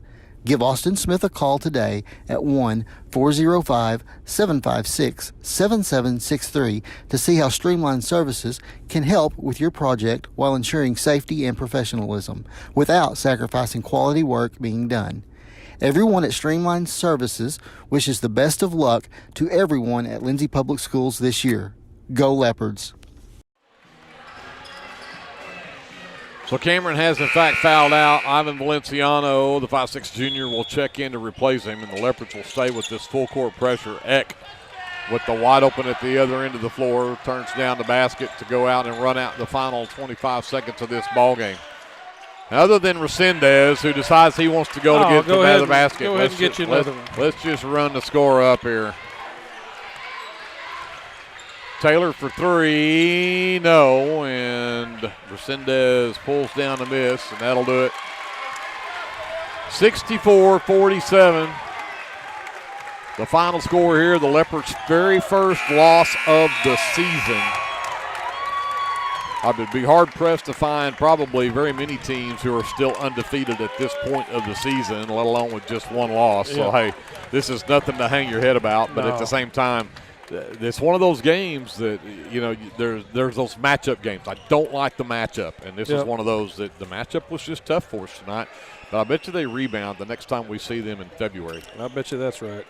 With that, let's step aside. Andrew and I will figure out our final numbers. We'll be back to wrap it up from Leopard Arena after this on KBLP Live. Are you tired of doing laundry? Give Sunshine Suds a call and let them do it for you. Sunshine Suds will wash and fold your clothes, and they also offer dry cleaning. Sunshine Suds also does quilting and alterations. Load up that laundry basket and head to Sunshine Suds, located at 107 Southwest 2nd Street in Lindsay, Oklahoma, or give them a call at 405-756-2850. You a small business needing a little creative pick-me-up? Do you need to refresh your business cards or looking for a new logo? Is your business Facebook page still using photos from 2019? Tailored Creative Services offers services for logo design, business cards, photography, videography, and pretty much everything in between. Find me on Facebook at Tailored Creative Services, and let's talk about your next project. T&W Tire is a family-owned, full-service commercial tire company. As a leader in auto repair, T&W is more than just tires. Our highly qualified mechanics can get you back on the road no matter what you drive. We also specialize in serving the tire needs of commercial fleets, oil and gas, construction equipment, and a variety of industrial applications. So for your automotive needs, look no further than T&W Tire, located at 410 Southeast 4th in Lindsay, Oklahoma, or look up one of our many locations on tnwtire.com. American Exchange Bank, right here in Lindsay, is a locally owned and operated community bank that believes in just that, you, a community of fellow leopards. We love our customers. We feel very grateful for each one. So if you are looking for a safe place to put your money, need help achieving that next dream project, or are simply looking for a different banking experience, give us a call at 405-756-3101. We look forward to serving you each day. Member FDIC and Equal Housing Lender. Lindsay United Methodist Church is a community of believers in Jesus Christ who gather together to live their lives devoted to God and being connected with our neighbors through a shared faith and biblical foundation. We'd love to invite you for our Sunday worship. Services are 10:55 a.m. to 12 p.m. Come see us at 114 West Chickasaw Street, right here in Lindsay, Oklahoma. Attention, Lindsay. Design It has a brand new home at 306 South Main, and we can't wait for you to see it. Step into our fresh new space and check out our latest spirit designs to cheer on your favorite local school teams. Whether you're looking for custom apparel, spirit gear, or unique designs that show your school pride, Design It has you covered. Come celebrate our new location today at 306 South Main Street in Lindsay, because at Design It, school spirit starts here. Attention, Lindsay. Design It has a brand new home at 306 South Main, and we can't wait for you to see it. Step into our fresh new space and check out our latest spirit designs to cheer on your favorite local school teams. Whether you're looking for Purcell now 9-5. Looking at the final numbers for Purcell, 3 players in double figures. Jamie Resendez finishes with 16 points tonight. 12 points from Kanan Colburn and 10 points from Drew Blair. 7 from Ryder Ward, 3 apiece from Maddox Ward, Alexis Rojo, and Kyler Rangel. And then 2 points from Trip Eck rounds out the scoring for Purcell. They were, I didn't add up their free throws. Andrew will tell us about that in a minute. We'll get to the Leopards, just 2 players in double figures. Creed Taylor finishes with 22 in the ball game, had 14 at halftime. Managed the only 5 of the 6 points that the Leopards score in the fourth quarter were Creed's as well, but he finishes with 22 points tonight. 13 from Hunter Russell, 7 from Armando Hernandez before he fouled out with 2:34 left in the ball game.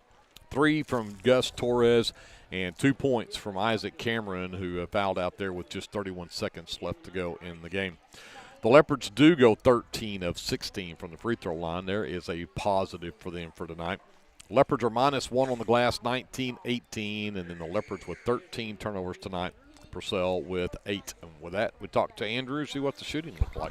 Yes, sir. Team shooting starting with Purcell from 2-point range. They were 15 of 22, for 68%. Solid night there. They were 6 of 17 from three-point range. That comes to 35%. From the free throw line, 16 of 26 free throws. That's a gob of free throws. Yes. They were 62% there. Pretty good job. Overall from the field, 21 of 39 for 54%. So pretty good overall shooting for the Dragons tonight. For the Leopards, they were 7 of 19 from two-point range. That is 37%. 6 of 16 from beyond the arc. That is 38% shooting. And the positive here, free throw shooting, 13 of 16. That's 81%. That's the kind of numbers we've been talking about that we need. So good job from the Leopards there. Overall from the field, 13 of 35 for 37%. And they averaged that all the way through the game. They were 37 at the half, 37 to finish. And you touched on it. Just not the normal production that we get from some of the players. Pretty decent scoring night for Creed, but again, he was hot early on, very, very, very hot, and then just cold. And I wouldn't even call it cold. He just didn't get a lot of opportunities. They played really good defense on Creed, locked him up. Again, having a hard time getting it into the inside. So Torres getting doubled on and a hard time getting him to turn around and make shots. Isaac, his signature spin move, drive it up the middle of the lane, spin, shoot it. He wasn't getting that to fall tonight. Called a travel on it a couple of times, which sometimes they do. And I'll tell you what, hats off to the Dragons, man. They played stinking lockdown defense all night. They ran the floor, and they made good on their opportunities when they got turnovers. So Dragons were the better team tonight. Hopefully we can regroup. You say we have Chickasha next week, I think, and we'll see if we can go get Chickasha. Chickasha, obviously a tough team also. We've beat them before. We can do it again. You know, sometimes I wonder if you don't need a loss here and there just to let you know that you're untouchable and let you know that you got to keep working hard. Not that these guys haven't worked hard. They have worked very, very hard. But to just maybe reinvigorate that hunger a little bit and let you know that there are people still out here that can get you. Oh, yeah. Well, and that's, again, I think of the Thunder did the same way. You know, the Thunder started out, 30 wins, 28 wins before they had their first loss, and now they've had 7 or 8, you know. You're not going to go a whole season without a loss. Yeah, I mean, you're going to run into teams, and you can't be perfect every night. By far, this was not the Leopards' best outing by any stretch.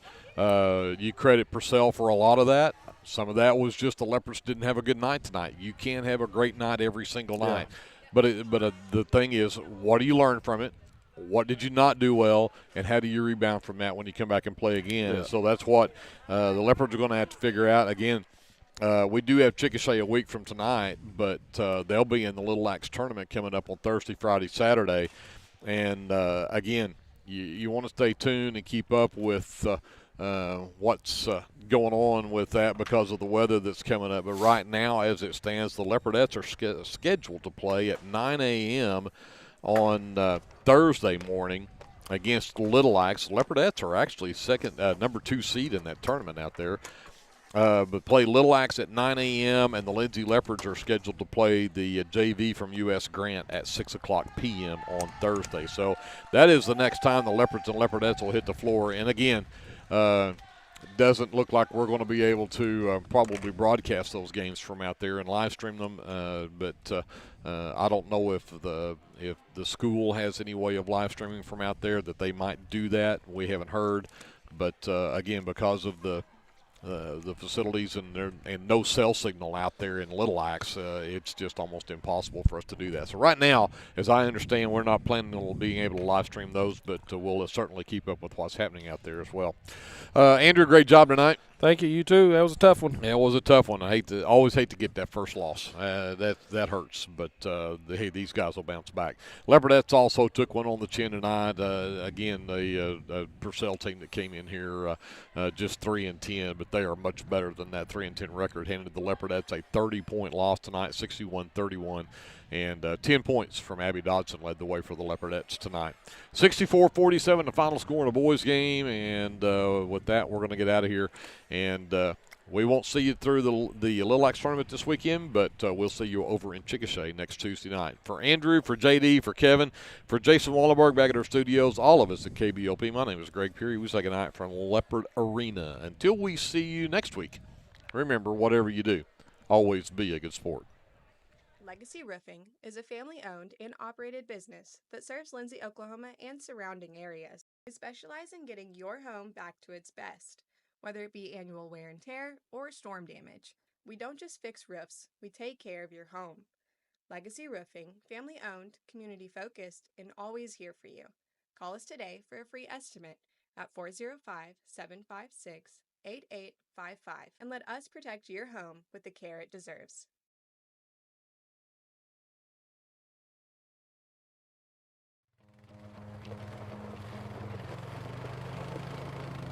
Looking for your next adventure? Head to Morris Motorsports in Chickasha. We carry top brands like Polaris, Can-Am, Kawasaki, and Honda.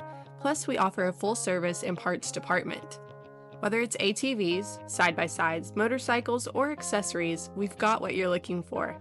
Visit morrismotorsports.com or give us a call at 405-224-6113. At Morris Motorsports, we don't just sell machines, we sell fun.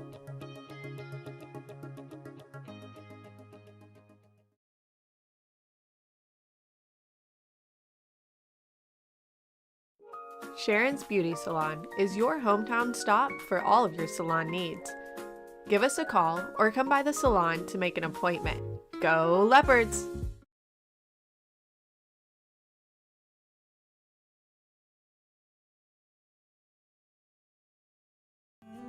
Capturing all your special moments is such a blessing to me, from running down the ball field to walking down the aisle.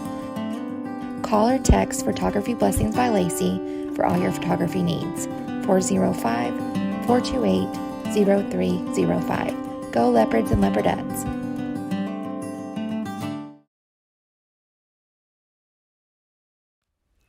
For all your oil-filled electrical needs, call Michael Sharrock with SOS Electrical. SOS is a family-owned business that specializes in oil-filled, industrial, and commercial electrical construction and maintenance.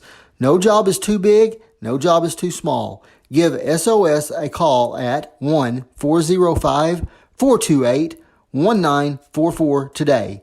Good luck, Leopards!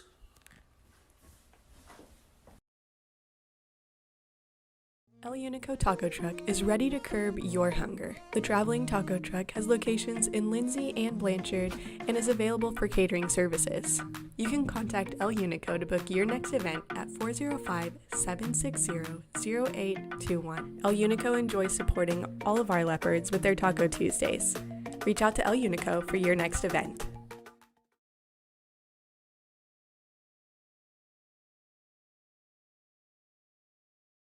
The City of Lindsay is a proud sponsor of LHS Athletics and Academics and wishes all Leopards and Leopardettes a healthy, happy, successful season.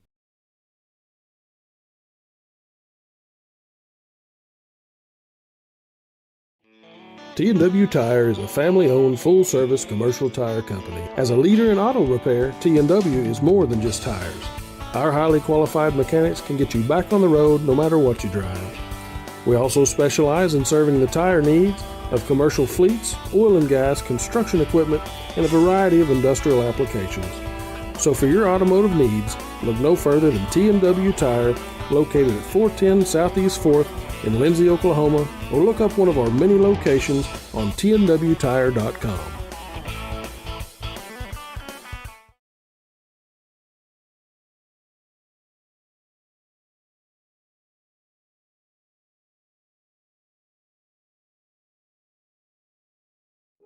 Sharon's Beauty Salon is your hometown stop for all of your salon needs. Give us a call or come by the salon to make an appointment. Go Leopards! First Baptist Church of Elmore City is a place where faith, family, and community come together. Whether you're a lifelong believer or just beginning your walk with Christ, you'll find a loving church family here. From Sunday services to Wednesday night fellowship, youth and children's ministries, and local missions, there's a place for everyone at First Baptist Church, Elmore City. Come as you are, we're saving you a seat. For all your construction needs, give Brad Taylor a call with B&S Construction at 1-405-428-0039. B&S Construction specializes in concrete pads, sidewalks, and metal buildings of all sizes. Call Brad today for a free estimate. The crew at B&S Construction would like to wish the Leopards a safe and successful season. Go Lindsay!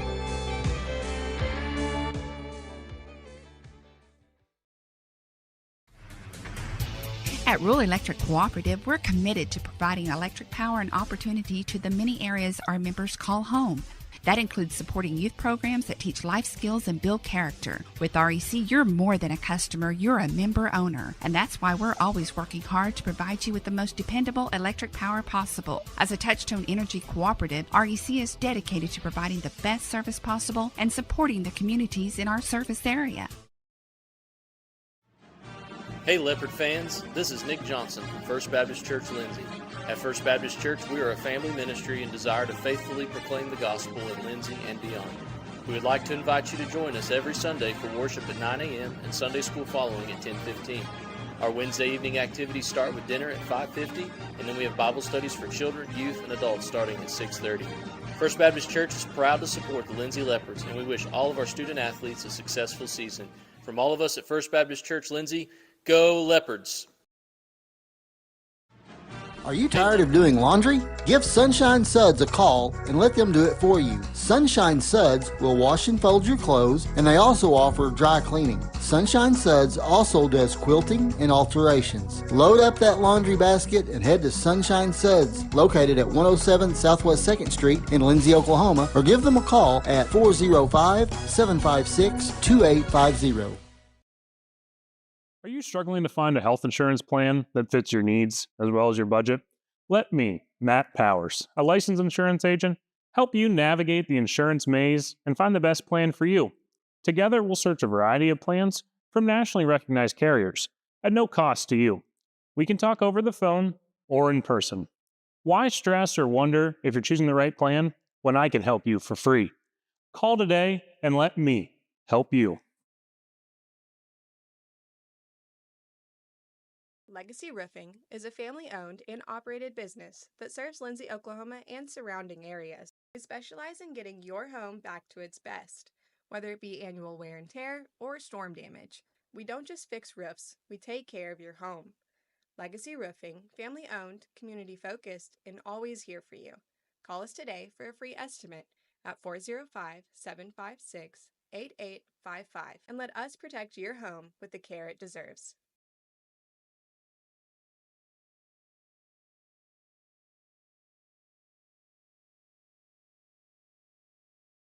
American Exchange Bank, right here in Lindsay, is a locally owned and operated community bank that believes in just that, you, a community of fellow leopards. We love our customers. We feel very grateful for each one.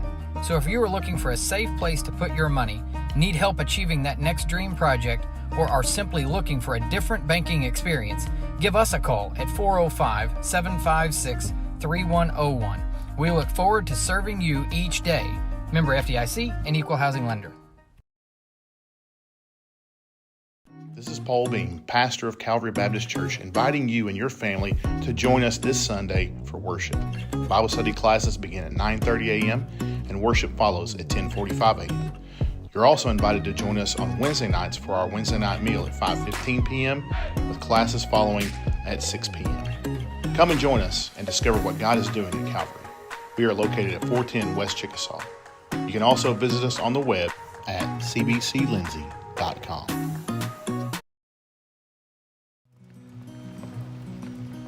A friend is someone who knows where you came from. Someone who always shows up when you need them. Hey, Ben. Someone who's there for the good times and the challenging ones. With comprehensive insurance policies backed by award-winning customer service, Shelter Insurance is committed to being there when you need us most. When the unexpected strikes, see Shelter Agent Caleb Smith in Lindsay. Are you a small business needing a little creative pick-me-up? Do you need to refresh your business cards or looking for a new logo? Is your business Facebook page still using photos from 2019? Tailored Creative Services offers services for logo design, business cards, photography, videography, and pretty much everything in between. Find me on Facebook at Tailored Creative Services, and let's talk about your next project. This is Dr. Matt Shelton with Lindsay Family Dentistry. I'm a 1997 graduate of Lindsay High School and have been practicing dentistry in Lindsay since 2006. We welcome you to come by our dental practice so we can help you and your family with all your dental needs. We offer dental services for everyone at every age, from braces to aligners to crowns, bridges, dentures, and implants. Give us a call today at 405-756-4093 or stop by at 102 Southwest 7th Street and let us give you the healthy, beautiful smile you've always dreamed of.